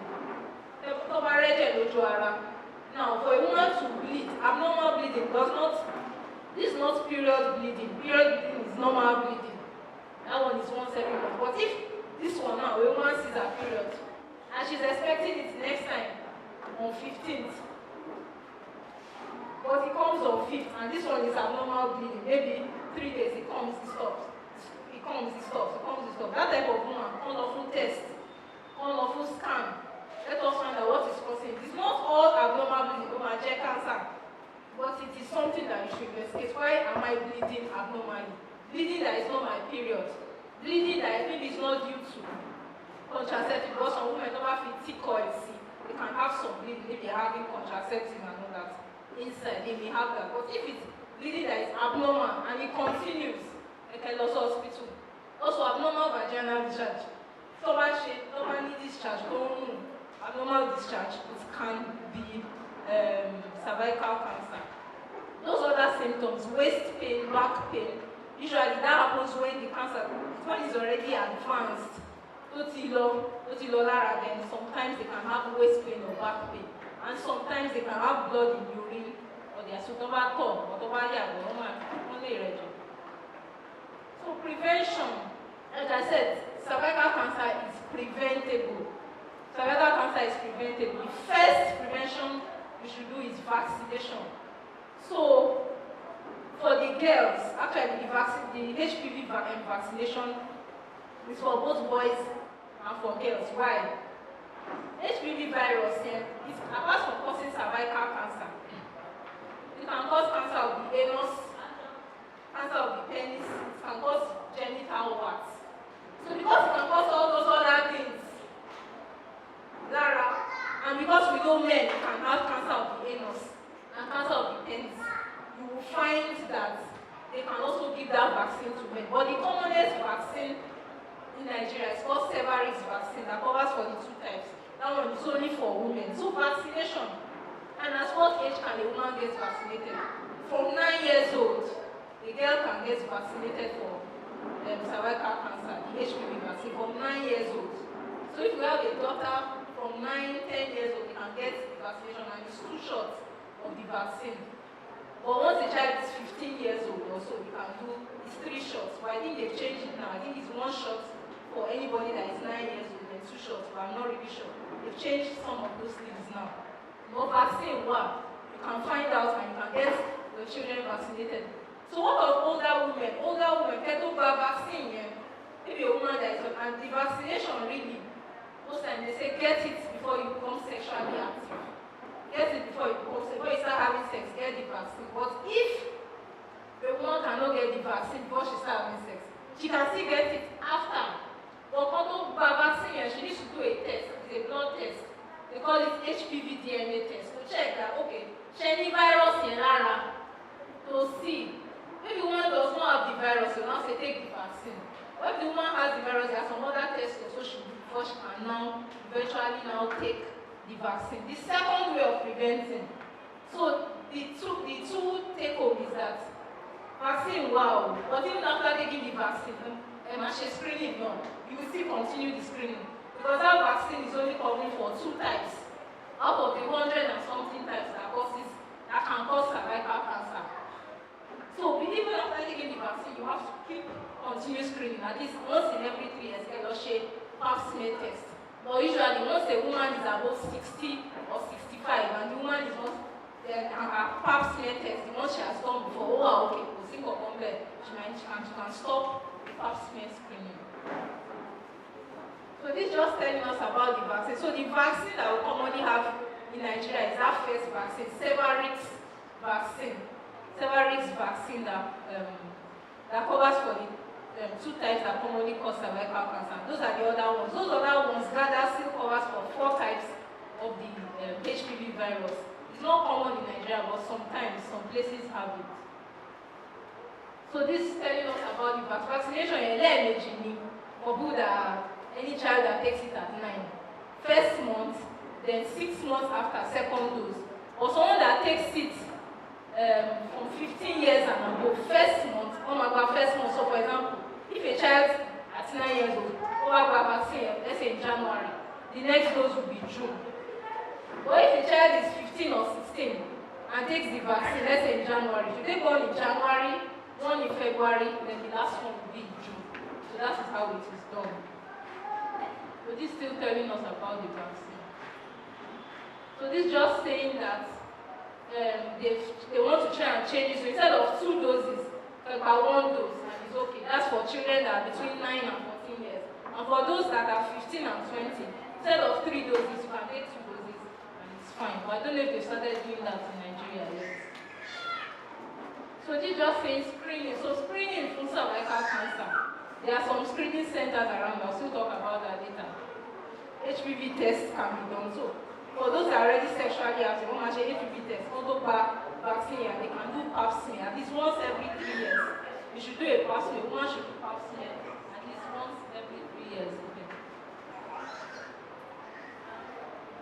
So this is just telling us about the pap smear test. I don't know if there's any of our women. Let's check pap smear test here. We tell them some people are lifting up their hands. At least once every 3 years, let's check pap smear test here. Once they say it's okay, still another 3 years before you go back again and check and see. And the woman should be vaccinated. With that, most of our women, the incidence of cervical cancer, which will reduce. Because cervical cancer, it kills a lot of women, and it is really painful because it's something that can be prevented. So this just shows an abnormal cervix. So this is how the screening is done. For pap smear is once every 3 years. Once a woman starts having sex, once every 3 years. But for those that have one, only HPV testing, blood testing, that one is more expensive. Who want to pap smear test? So pap smear test is cheaper, but HPV is more expensive. HPV test, because it's more expensive, is done once every 5 years. But if one cannot afford the HPV test because of the type of country we are in and everything, every 3 years is okay for that.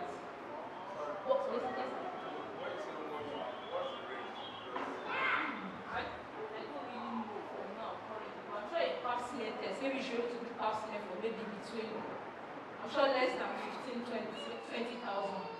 But for HPV test, you might be spending maybe 30-something thousand or so. Show you any, but pap smear test might be far less than 15,000-20,000. So if you can invest in that once every 3 years,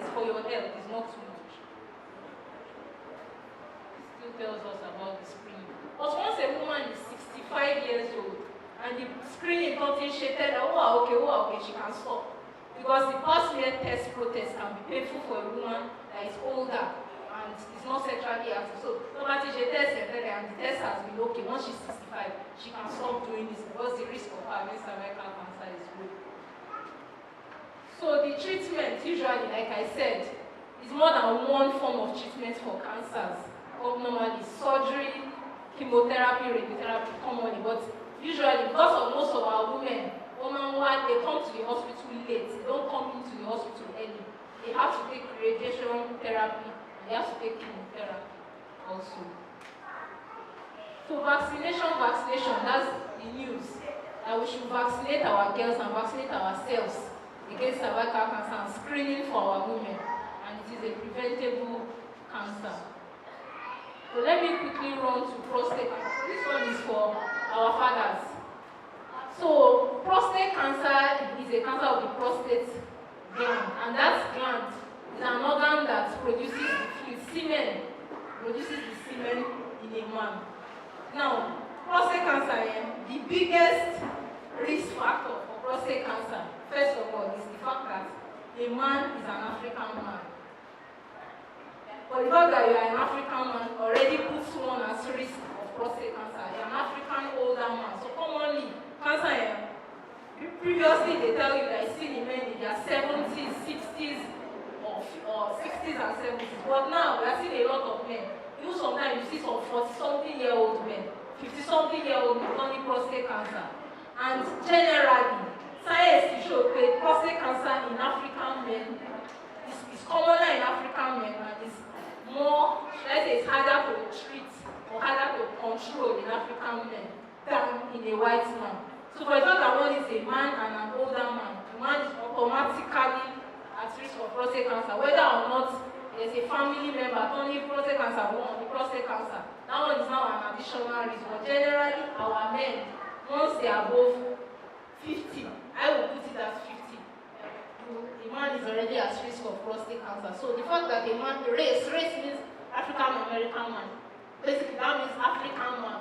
They are not in America. So African man, in fact, once you're an African man, the man is at risk of having prostate cancer. Also, for the men, Tebani, Iya, or auntie that has had another type of cancer, commonly, maybe breast cancer, or maybe ovarian cancer, because these things they are linked in a genetic way. Science has shown that there is a link between breast cancer, cancer of the ovary, and prostate cancer.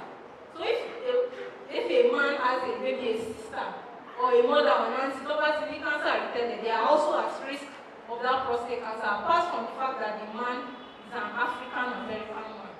Also, some diets have been, should I say, linked to prostate cancer. They say if you take a lot of vitamin E, that can prevent from having prostate cancer. So vitamin E, I think foods also containing selenium, all those vitamins basically, they can prevent having prostate cancer. So what are the symptoms of prostate cancer? Let me explain that these symptoms, as a man gets older, prostate gland, I didn't put in a picture, there's the prostate gland, as a man gets older, the pipe that brings urine out from the bladder in a man, as it's getting bigger, to be pressing on it. So, like this mic now, if this is the prostate gland, will be pressing on the pipe that should pass out the urine. So as it's pressing on it, in any man actually as a grow old, that prostate gland will get bigger. But when it's getting bigger, it begins to press on that pipe, and the man will now be going to toilet more often. Instead of the bladder to empty, it will be difficult for it to empty because in your own to be one press, lower tube, and the man cannot urinate easily as much as possible. But it's not every time a man, I'm urinating quite a number of times, a high number of times. That's when the person has prostate cancer. No. There are other things that can cause the prostate to be enlarged in a man. So how do we screen for prostate cancer? If a man has, generally, the rule is called a PSA test. PSA test is just a blood test. Once a man is above 50 years, any diagnosis center, any lab around your area, if you just walk and tell them, fetch a PSA test, blood test, you know what to do. Just a blood test, just take it, like whoever she malaria test, they'll take it and they'll check the levels. So if the level is within normal range, that's good. But if it is higher than normal, then they know where to tell you to go to. So the last cancer I will touch on is cancer of the intestine. That's colon cancer. So for that one, the commonest thing is godabaje. That's the common godabaje. If we eat a lot of food that is processed, too much processed food. We are not saying don't eat processed food, but too much of it. Food in can, red meat. Red meat is like maybe meat from cow. Also, if we eat that too much of red meat, too much of processed food, too much of junk food, loma fa colon cancer. When it's too much, why does it cause colon cancer? Because they are not bulky. They cannot leave our intestine as fast as lebaje fruits, lebaje vegetable. Because lebaje fruits, some people now if they eat some type of fruit, within 30 minutes they go to toilet. So the colon cancer is caused because that food is there for long and it's not coming out when it's supposed to come out. So something abnormal begins to happen. That's how colon cancer. So we say take a lot of fruits and vegetables. I'm not saying don't eat the processed food at all. Whatever you take fruits, vegetables, and you also eat that. Also, like you can see here, to smoking and alcohol also risk factors.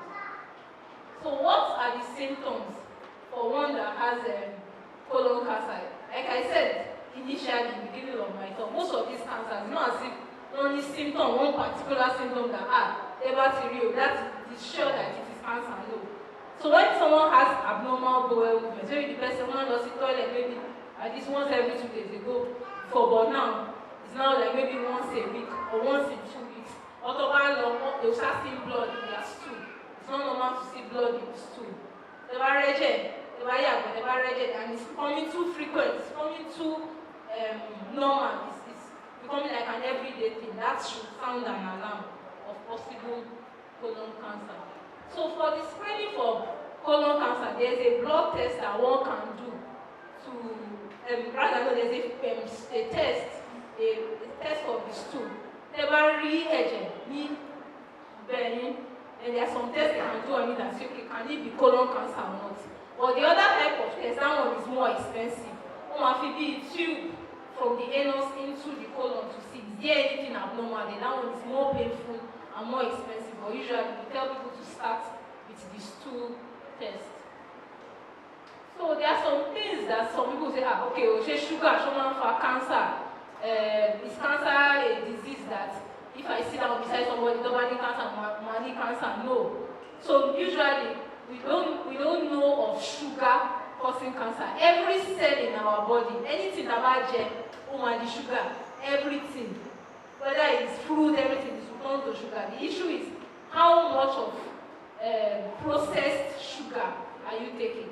How much of everything is returned to sugar. The issue is what type of sugar is it? It is when those processed sugar is too much, processed food is too much. That's when we can say, okay, the person might be at risk of cancer. Cancer is not a disease that one can catch if somebody sits down beside someone that has cancer. No. And we don't know any issue of maybe cell phone causing cancer or maybe deodorant and all that. Although the hair dye foam, there has been some new research that has shown that if a woman uses, I think, relaxer, yes, I think there are some people that have shown that relaxer may cause cancer of the womb. So the take home is that we should go home and educate everybody. Somebody should go and tell somebody about cancer today when they get home and create awareness. Let us go for screening for those cancers that can be vaccinated for. Let us get vaccinated for those cancers as soon as possible so that we are protected. And of course, the most important thing is prayer. That's the truth. The most important thing is prayer. After doing everything, we pray that Allah subhanahu wa ta'ala will protect one from having the disease, because it's not really by, sometimes it's not really by all the effort. Sometimes you see a few patients who are putting everything and still watching the cancer, maybe because of the family history or something. So it's Allah that protects one from having this disease. So these are some screening centers. I think we have one for, there's a breast clinic in Luz for women, and there are some other clinics. So any clinic that maybe deals with mother and child or gynecology, a woman can go there and run all those tests. Like a Shepherd's Smith test, you can do breast screening too and check up there. So in conclusion, cancer is becoming a common cause of death. I'm sure, like our father said, if we ask everybody here, they know somebody that knows somebody that knows somebody that has had cancer or that has maybe died from cancer. So let us spread the word and let's create awareness about it. Thank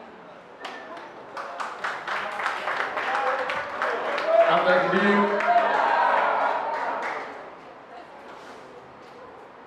Ẹ jẹ́ ká kí àwọn dókítà wa pé wọ́n kú iṣẹ́ o látàárọ̀.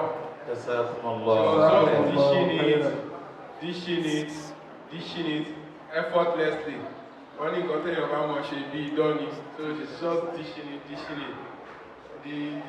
As Sheikh said, the analogy is very impeccable.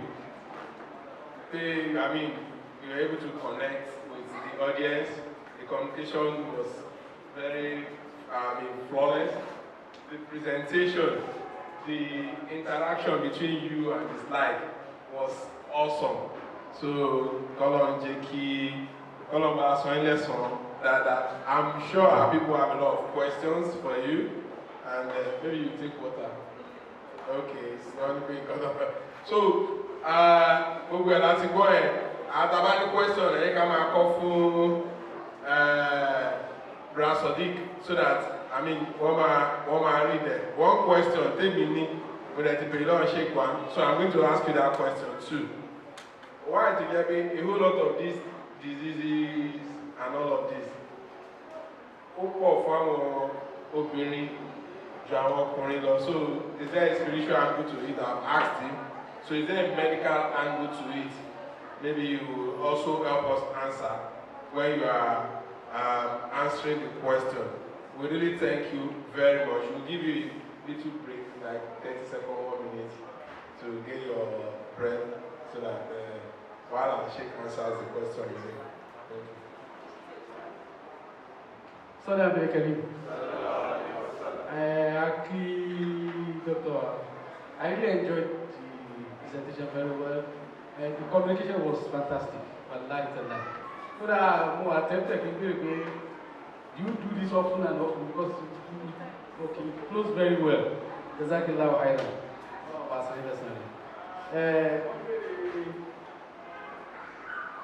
How much I can be? Only, is there any name of Allah called Yasatawil? So I don't know. What are the steps? Second question, what are the steps to take to this exceptional? The first one, the major one, know yourself. Know yourself and try to just understand yourself. You understand that you're exceptional.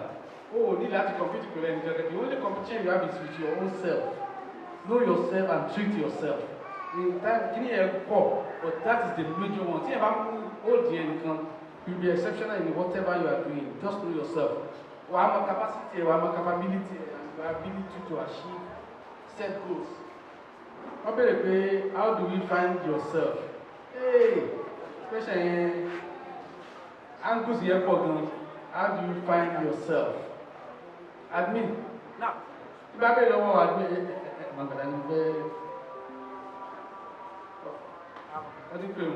the next time is we're going to pray.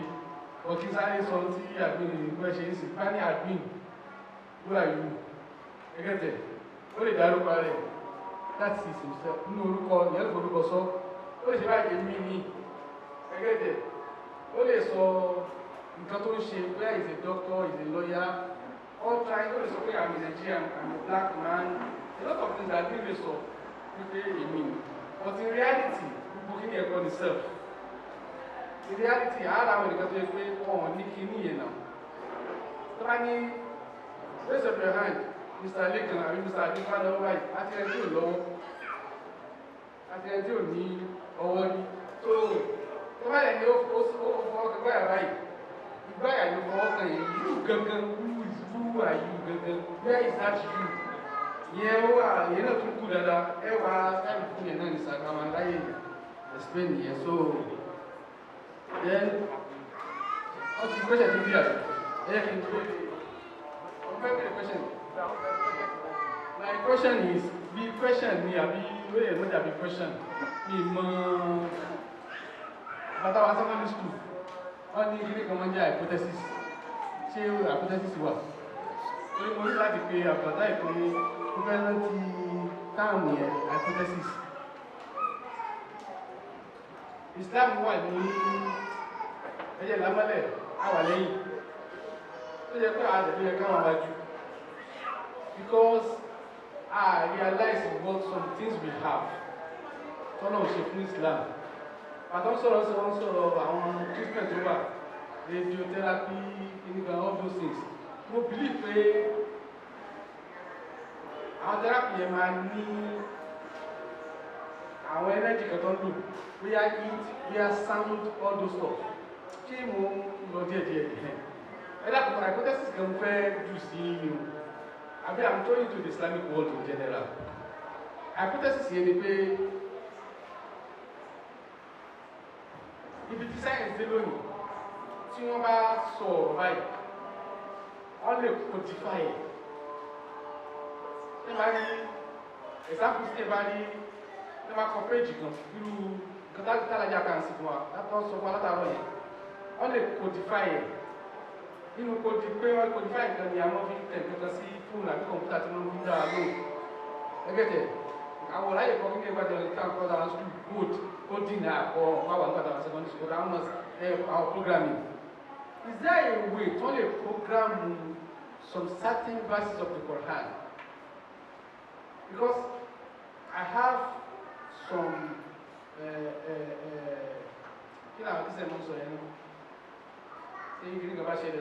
testimonies.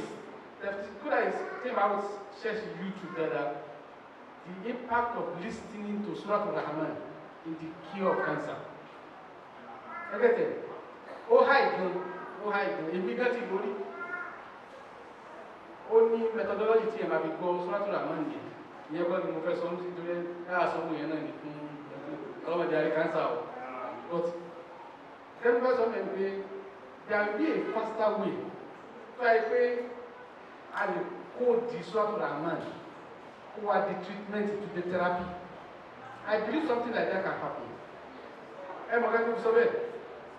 There is one doctor in Japan, Imoto, Dr. Imoto. Tí ẹ bá Google Imoto and the pàtó sọ̀rọ̀ carbon tó wà nínú omi. Tó fi ń sọ bí àdúrà ṣe lè gbà. Pé òótọ́ làbí àwọn gbà pé nítorí pé omi wà lára wa. So omi máa ń kọ́pì tí bá ń gbọ́. Ẹgẹ́tẹ̀. With all those things, I'm not a science student per se. Okay, I'm looking at maybe something could happen. And that would be a very big milestone for Islam. So, but we don't embark on it. The Muslim world, Muslim countries, then you're fine. Muslim countries, they can't do. But I want the Arab countries, they don't embark on anything. That will cut Islam as solution to our problems. We are see that we are pass message in generally. There are some things to make more. And then Muhammad. Quran, we can get to better. And then the foolish there in the world. Only for guys and pull power. Àti débẹ̀ nìyẹn. Owó tó wá sọ pé the queen dá ìdẹ̀wà yẹn. Àti ọ̀tún wá sọ̀rọ̀ lẹ́ẹ̀kan. Ànábì Ayú. Ẹ bá wo wọ́n sínú tíra àìsàn fún Ànábì Ayú. Wọ́n ní kòkòrò, wọ́n á gbé kòkòrò mi. Wọ́n á ṣe kíní kan. Ẹ rí pé bí ìmọ̀ ọgbà yẹn ṣe mú wọ́n fi illustrate fún wa. Leukemia ni Ànábì Ayú kò ní. Àwọn àfáà ti ṣe iṣẹ́ wọ́n fi leukemia ni. Wọ́n yà pé cancer náà leukemia. Leukemia ni Ànábì Ayú kò ní. Then, order one prayer, Rabbi anni masani yaduru wa anta arhamur rahimin. And that arhamur rahimin, something is there beyond even the spiritual realm. tí sáyẹ́nsì lè lò báyìí pé àwọn kìíní ẹ̀ ṣe ìmọ̀ the right terminology tí mo lè lò fún àwọn kìíní yẹn mo kà fẹ́ kí á wo sáìtì yẹn because all spirituality must be scientific. Any spirituality tó yẹ pé lè mú 1 plus 1 kó jẹ́ 2 àbá àlọ́ ni omi all spirituality gbọ́dọ̀ scientific nínú ìmọ̀ méjì tí mo mọ̀ tó súnmọ́ àwọn science and spirituality they are so close ó jẹ́ pé tí ẹ bá jẹ́ Sufi ẹgbẹ́tẹ̀ tó bá jẹ́ kó wá lọ kọ́ ó lọ ṣe physics ní school gbogbo àwọn ṣe ń dá tẹ̀lé ọmọ tẹ̀lé lẹ́yìn mi because nǹkan tó máa yé ó máa pọ̀ bẹ́ẹ̀ ni wọ́n súnmọ́ra wọn gan bí ìmọ̀ bí a máa ráyè sọ̀rọ̀ lórí tí kí a gba àwọn questions tàbí máa tún tẹ̀lé ọkọ̀ kan kí ni one ẹ̀yẹ ká sáré kúrò tábàdì kúrò ní dákùn tó gbogbo akẹ́kọ̀ọ́ wa subhanahu rabbika rabbil izzati amma yasifun wa salamun ala mursalin walhamdulillah.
اللهم صل على سيدنا محمد الفاتح لما أغلق والخاتم لما سبق ناصر الحق بالحق والهادي إلى صراطك المستقيم وعلى آله حق قدره ومقداره العظيم. مولاي صل وسلم دائما أبدا على حبيبك خير الخلق كلهم. مولاي صل وسلم دائما أبدا على حبيبك خير الخلق كلهم. أمن تذكر جيراني بذي سلم مزجت دمعا جرى من مكلة بدمي. مولاي صل وسلم دائما أبدا على حبيبك خير الخلق كلهم.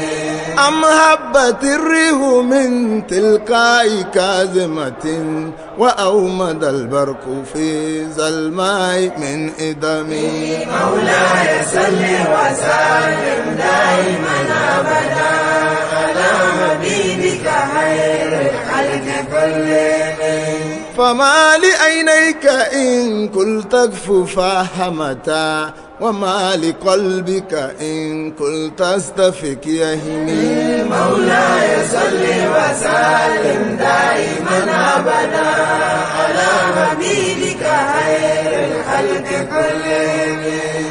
أيحسب صب أن الحب منكتم ما بين منسجم منه ومضطرم. مولاي صل وسلم دائما أبدا على حبيبك خير الخلق كلهم. لولا الهوى لم ترك دمعنا لا طلل ولا أردت لذكر البان والعلم. مولاي صل وسلم دائما أبدا على حبيبك خير الخلق كلهم. فكيف تنكر حبا بعدما شهدت به عليك أدول الدمع والسقم. مولاي صل وسلم دائما أبدا على حبيبك خير الخلق كلهم. وأثبت الوجد خطي عبرة وطنا مثل البحار على خديك والأنم. مولاي صل وسلم دائما أبدا على حبيبك خير الخلق كلهم. نعم سار طيف من آوى فأرقني والحب يعترض اللذات بالألم. مولاي صل وسلم دائما أبدا على حبيبك خير الخلق كلهم. يا لائمي في الله والعذر معذرة مني إليك أبدا على حبيبك خير الخلق كلهم. ما هدتني النسى لكن لست أسمعه إن المحب عن الأزال في صممي. مولاي صل وسلم دائما أبدا على حبيبك خير الخلق كلهم.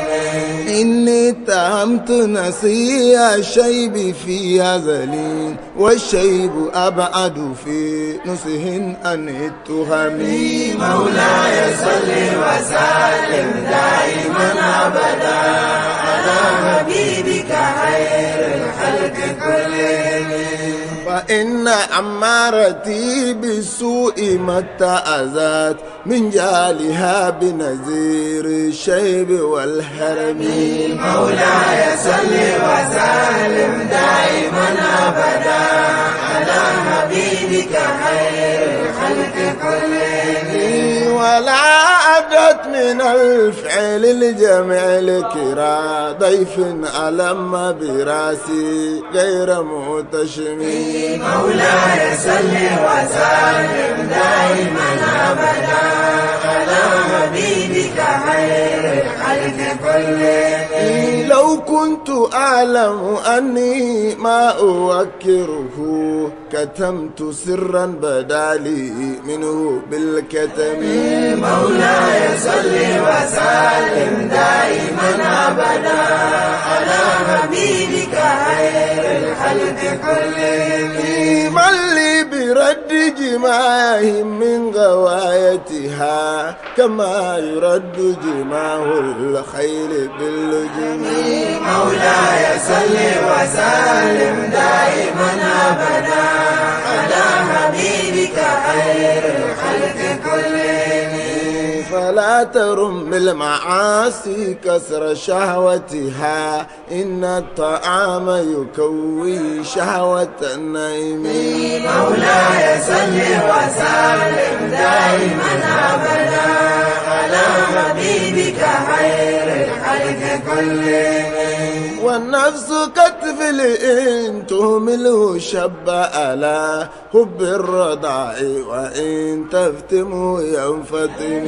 مولاي صل وسلم دائما أبدا على حبيبك خير الخلق كلهم. فاصرف هواها وحاذر أن توليه إن الهوى ما تولى يسمي أو يسمي مولاي صل وسلم دائما أبدا على حبيبك خير الخلق كلهم ولا تطع منهما خصما ولا حكما فأنت تعرف كيد الخصم والحكم مولاي صل وسلم دائما أبدا على حبيبك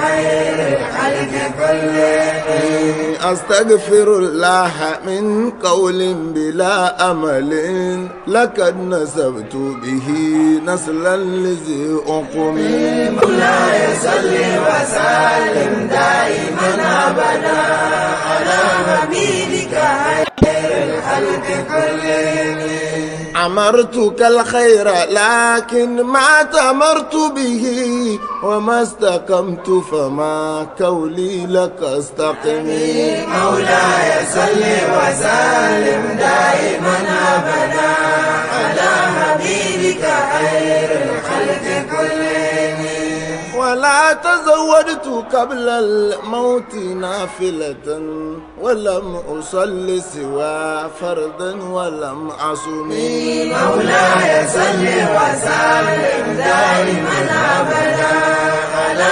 حبيبك خير الخلق كلهم ظلمت سنة من آيا الظلام إلى أن اشتقت قدماه الدر من ورمي مولاي صل وسلم دائما أبدا على حبيبك خير الخلق كلهم وشد من سغب عشاءه وطوى تحت الهجارة كشعا مترف العدم مولاي صل وسلم دائما أبدا على حبيبك خير الخلق كلهم وراودت الجبال الشم من ذهب عن نفسه فأراها أيما الشمم مولاي صل وسلم دائما أبدا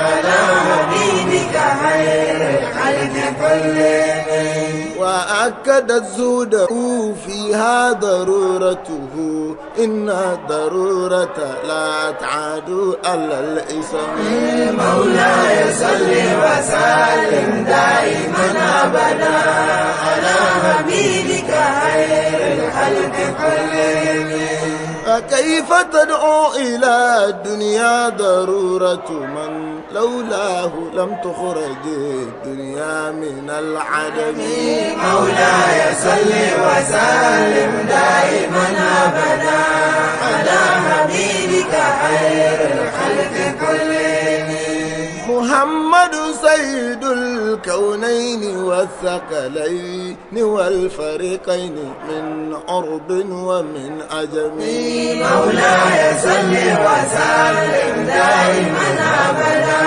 على حبيبك خير الخلق كلهم نبينا الآمر الناهي فلا أحد أبر في قولي لا منه ولا نعمي مولاي صل وسلم دائما أبدا على حبيبك خير الخلق كلهم والحبيب الذي ترجى شفاعته لكل هول من الأهوال مكتمي مولاي صل وسلم دائما أبدا على حبيبك خير الخلق كلهم دعا إلى الله فالمستمسكون به مستمسكون بحبل غير منفصم مولاي صل وسلم دائما أبدا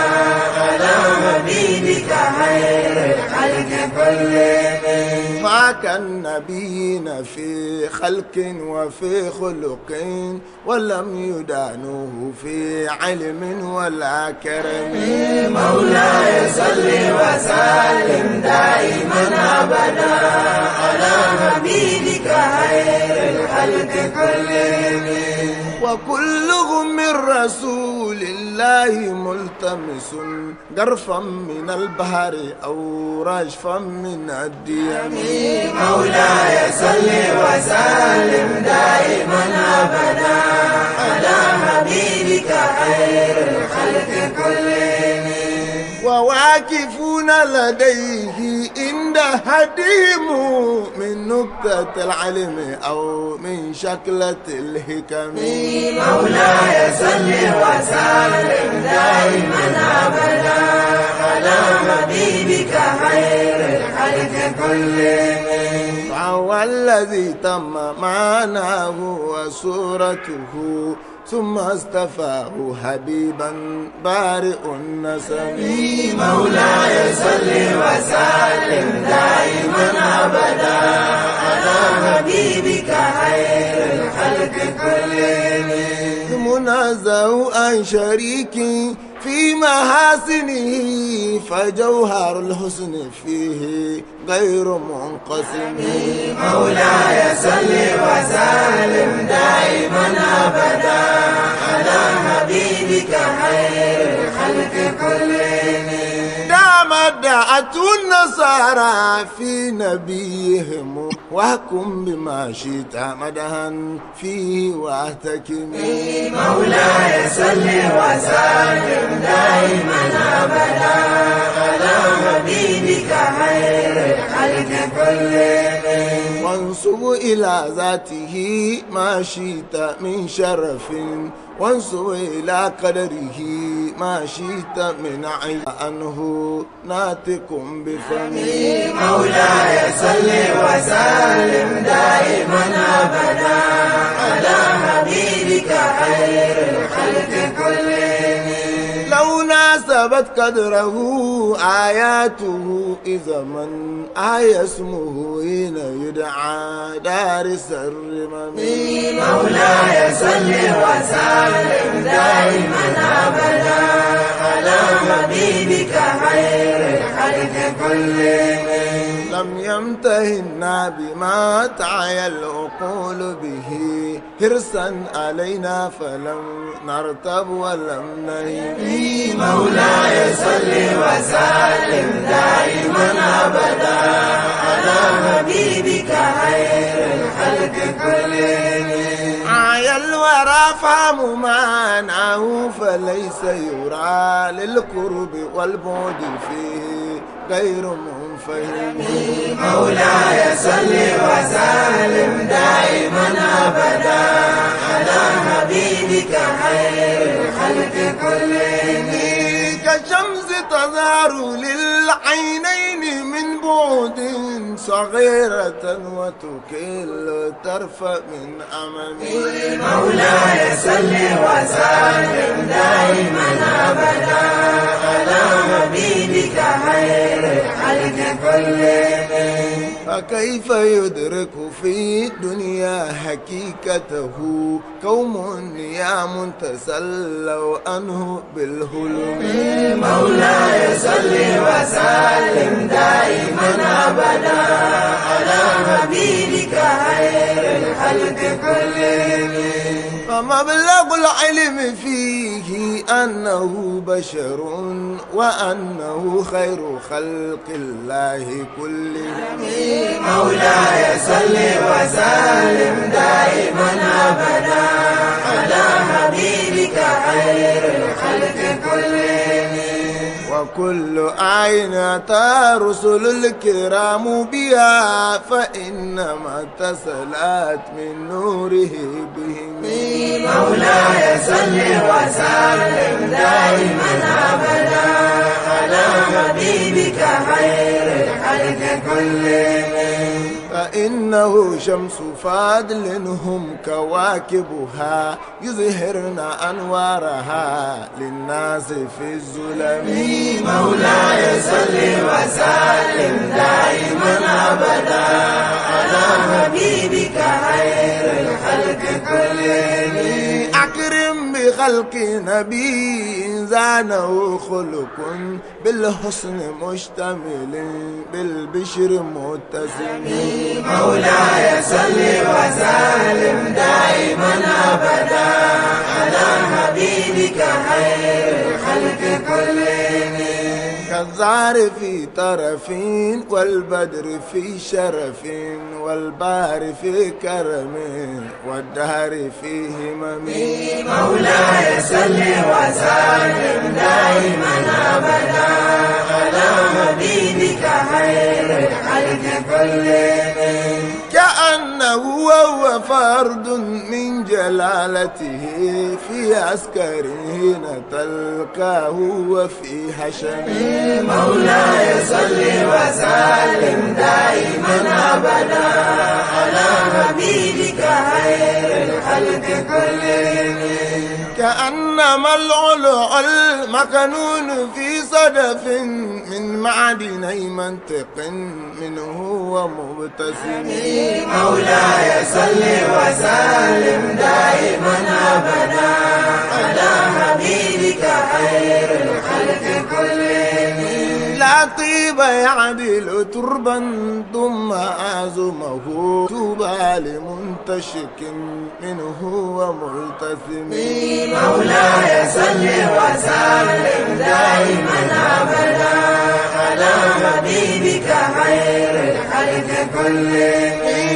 أبان مولده عن طيب أنصره يطيب مبتدع منه ومختتم مولاي صل وسلم دائما أبدا على حبيبك خير الخلق كلهم أبان مولده عن طيب أنصره يطيب مبتدع منه ومختتم مولاي صل وسلم دائما أبدا على حبيبك خير الخلق كلهم أبان مولده عن طيب أنصره يطيب مبتدع منه ومختتم مولاي صل وسلم دائما أبدا على حبيبك خير الخلق كلهم يوم تفرس فيه الفرس أنهم قد أنذروا بهلول البعث والنقم مولاي صل وسلم دائما أبدا على حبيبك خير الخلق كلهم وبعت إيوان كسرى وهو منصدع كشمل أصحاب كسرى غير ملتهم مولاي صل وسلم دائما أبدا على حبيبك خير الخلق كلهم والنار غامدة الأنفاس من أسف عليه والنهر ساهي العين من صدم مولاي صل وسلم دائما أبدا على حبيبك خير الخلق كلهم وساوة أن غادت بحيرتها ورد واردها بالغيظ حين ظني مولاي صل وسلم دائما أبدا على حبيبك خير الخلق كلهم كأن بالنار ما بالماء من بلل حزنا وبالماء ما بالنار من ضرم مولاي صل وسلم دائما أبدا على حبيبك خير الخلق كلهم والجن تعطف والأنوار òpópó mọ́kà mọ́ roro àwọn èèyàn ni ò jẹ́ kó ṣe kí ni àwọn ni wọn ò jẹ́ kó dọ̀tí so So inshallah I'm gba donation sí Let's Get Better. So kí donation náà kó máa lọ. اللهم صل على سيدنا محمد الفاتح لما أولك والخاتم لما سبق ناصر الحق بالحق والهادي إلى صراطك المستقيم وعلى آله حق قدره ومقداره العظيم. مولاي صل وسلم دائما أبدا على حبيبك خير الخلق كلهم. مولاي صل وسلم أبدا على حبيبك خير الخلق كلهم. أمن تذكر جيراني بذي سلم مزيت دمعا جرى من مكلة بدمي. مولاي صل وسلم دائما أبدا على حبيبك خير الخلق كلهم. أم هبت الريح من تلقاء كاظمة وأومد البرق في ظلماء من إدمي. مولاي صل وسلم دائما أبدا على حبيبك خير الخلق كلهم. فما لعينيك إن قلت اكف فهمتا وما لقلبك إن قلت استف. اللهم صل على سيدنا محمد الفاتح لما أولك والخاتم لما سبق ناصر الحق بالحق والهادي إلى صراطك المستقيم وعلى آله حق قدره ومقداره العظيم. مولاي صل وسلم دائما أبدا على حبيبك خير الخلق كلهم. مولاي صل وسلم دائما أبدا على حبيبك خير الخلق كلهم.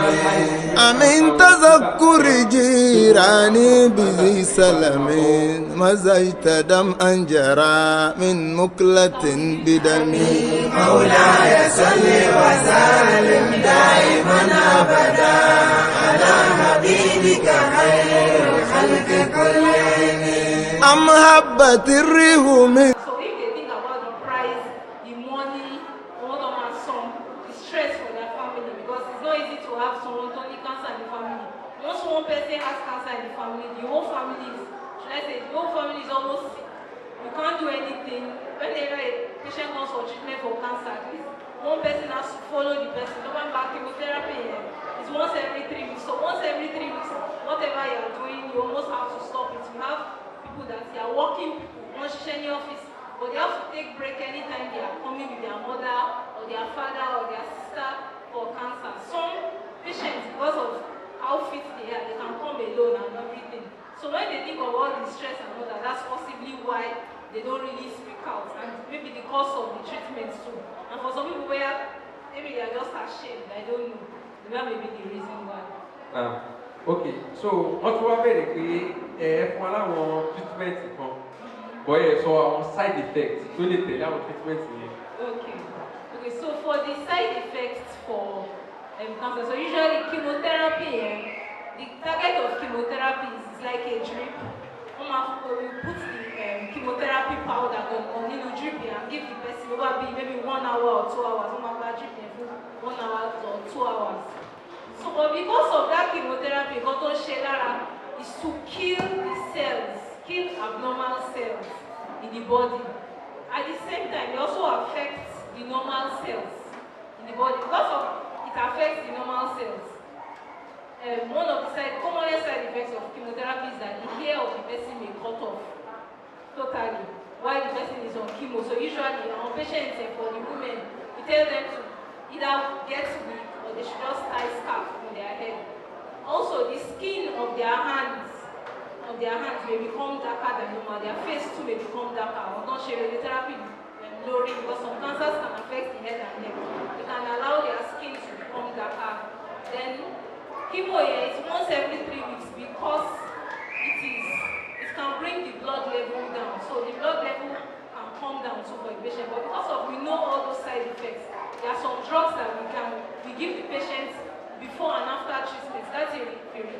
side effects. So usually our patients, they are on iron tablets, they are on blood tablets so that they can build their blood, because chemotherapy and radiotherapy can allow the blood level to drop. So because of we know what it can cause, there are some drugs that we give them. Some patients don't think that radiotherapy or chemotherapy, they might say that they feel like vomiting or they cannot eat well. So there needs to be a lot of encouragement for patients. That's why sometimes patients want how much is psychotherapy for, because it's not easy, it's a demanding treatment. It affects how they look, how they feel, how they some people say they can't even, sometimes some people cannot go to work for a period of time while they're people, everybody's body is different. So another question, I want to like, how can a husband prevent a woman that is not lactating? Okay, so I think some people are asking this question here. For a woman that is not lactating, for the husband basically preventing, there's no evidence that I know of that the husband suckling his wife's breast will reduce the risk of breast cancer. We just know for the child, sure, is the child sucking the breast and we're sure. But for the husband, we are not so sure. Okay, so what will be mammogram Z? Okay, taking effect lighting. Okay, X-ray. Okay, so for mammogram, because mammogram is not like anything that is X-ray. I'm sure we will have had anything that X-ray. If you're exposed to X-ray for long, it can also put one at risk for cancer too. But because that mammogram is just once in a year, that once in a year exposure is not enough to make someone have cancer. It's not like someone, except if someone has maybe like one illness that every time they have to be doing tests. Even for our patients, after they finish treatment, we still do scan for them every 3 months. But that space in between is enough to prevent. It's not too frequent so that one cancer, there's already enough space in between, so the risk is reduced. Now, so what's the period? Fibroid, cancerous? No, fibroid is not cancerous. Okay. It's a growth, but it's not cancerous. Okay. It's something they can remove, and that's the end. Does oral sex causes throat cancer? Yes, it can. Oral sex, sometimes we ask our patients commonly the cancer that is affecting the head and the neck or the throat. We ask them about, do they have any history of having oral sex? And also, it can also cause, I think, anal cancer, also cancer of the anus. Yes, it does. Alright, so now, question comes from right. Can implants contraceptive causes breast cancer? Yes. Right. So when a woman has implants, also for a long time, because implants, and what is doing is causing production of that chemical, that estrogen. So because it's constant in the body, the woman keeps getting produced higher than the normal one that the body is even producing too. So the woman is at a risk of having cancer, yes. Any form of contraceptive, tablets, implants, yes. Okay. So I think in really Kako, only just stooling in every 2 weeks. Is this a sign of colon cancer? Or is there any other similarities between them? Okay, the second one. Okay, so the second one, blood stooling is also a sign of colon cancer. Because any man fit the way a pipe to vary near. And the last one, is every sign a sign of colon cancer? Okay, so the thing is, some people normally, without even having anything, but when they are young, they don't go to toilet every day. So people are just like that, they don't go to toilet every day. So if it is now that someone does not go to toilet every day, and it's now getting worse, yes, you can now be bothered. That, okay, what's happening? Is this normal? Is it abnormal? Then blood in stool does not necessarily mean that. Most times, blood in stool is pipe, all the hemorrhoid is pipe, most times. But when it is now getting more than normal, or maybe someone goes to toilet, and the only thing it gets is just blood. Like maybe, and it just happens, every time, you just keep seeing blood. So for me, that kind of person, I'll say, person should go to hospital and run some tests and see. But most times, it might not be cancer. I'm sure a good number of people, they see blood in their stool, but it's not like it's every day. They are seeing the blood results, and the blood is getting more.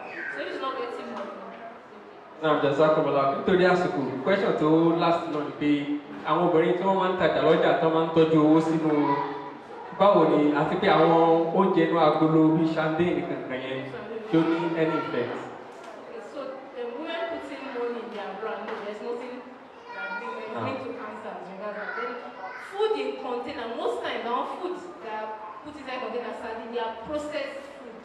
So it's not like you say don't eat it. You can eat it, but you have to eat it with caution. It's not like every day it's now sardine eating or completely. So you get it. Most times you say take natural fruits, like maybe fruits, vegetables, and like I said, pray about it really. It's a lot of protect. Now, any case of jazakumullahu khairan. Any case of jazakumullahu khairan. Ọlọ́run kò mọ́ ṣàwáwá san àwọn dókítà wa ní ẹ̀san. No. Microwave, no. Microwave, the intensity of microwave is not enough to be a cause of cancer. Although some people still speculate and say it is a cause of cancer, so people are not so sure. But most of science has said that it is not a cause of cancer. But for me, I would say exercise caution with the use of microwave. As much as you can. It's not like you should avoid it totally. But when you can avoid it, avoid it. Jazakumullahu khairan. Aroye, come on, vote of thanks.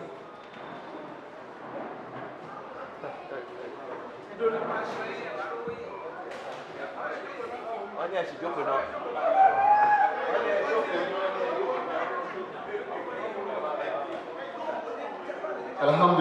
Alhamdulillah. Allahumma salli ala sayyidina Muhammad al-Fatih lima ughliqa wal khatim lima sabaq.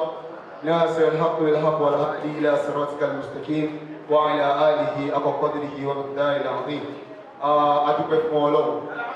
Ẹ jẹ́ á sọ pé alhamdulillah. Ẹ jẹ́ á jọ wí pé alhamdulillah.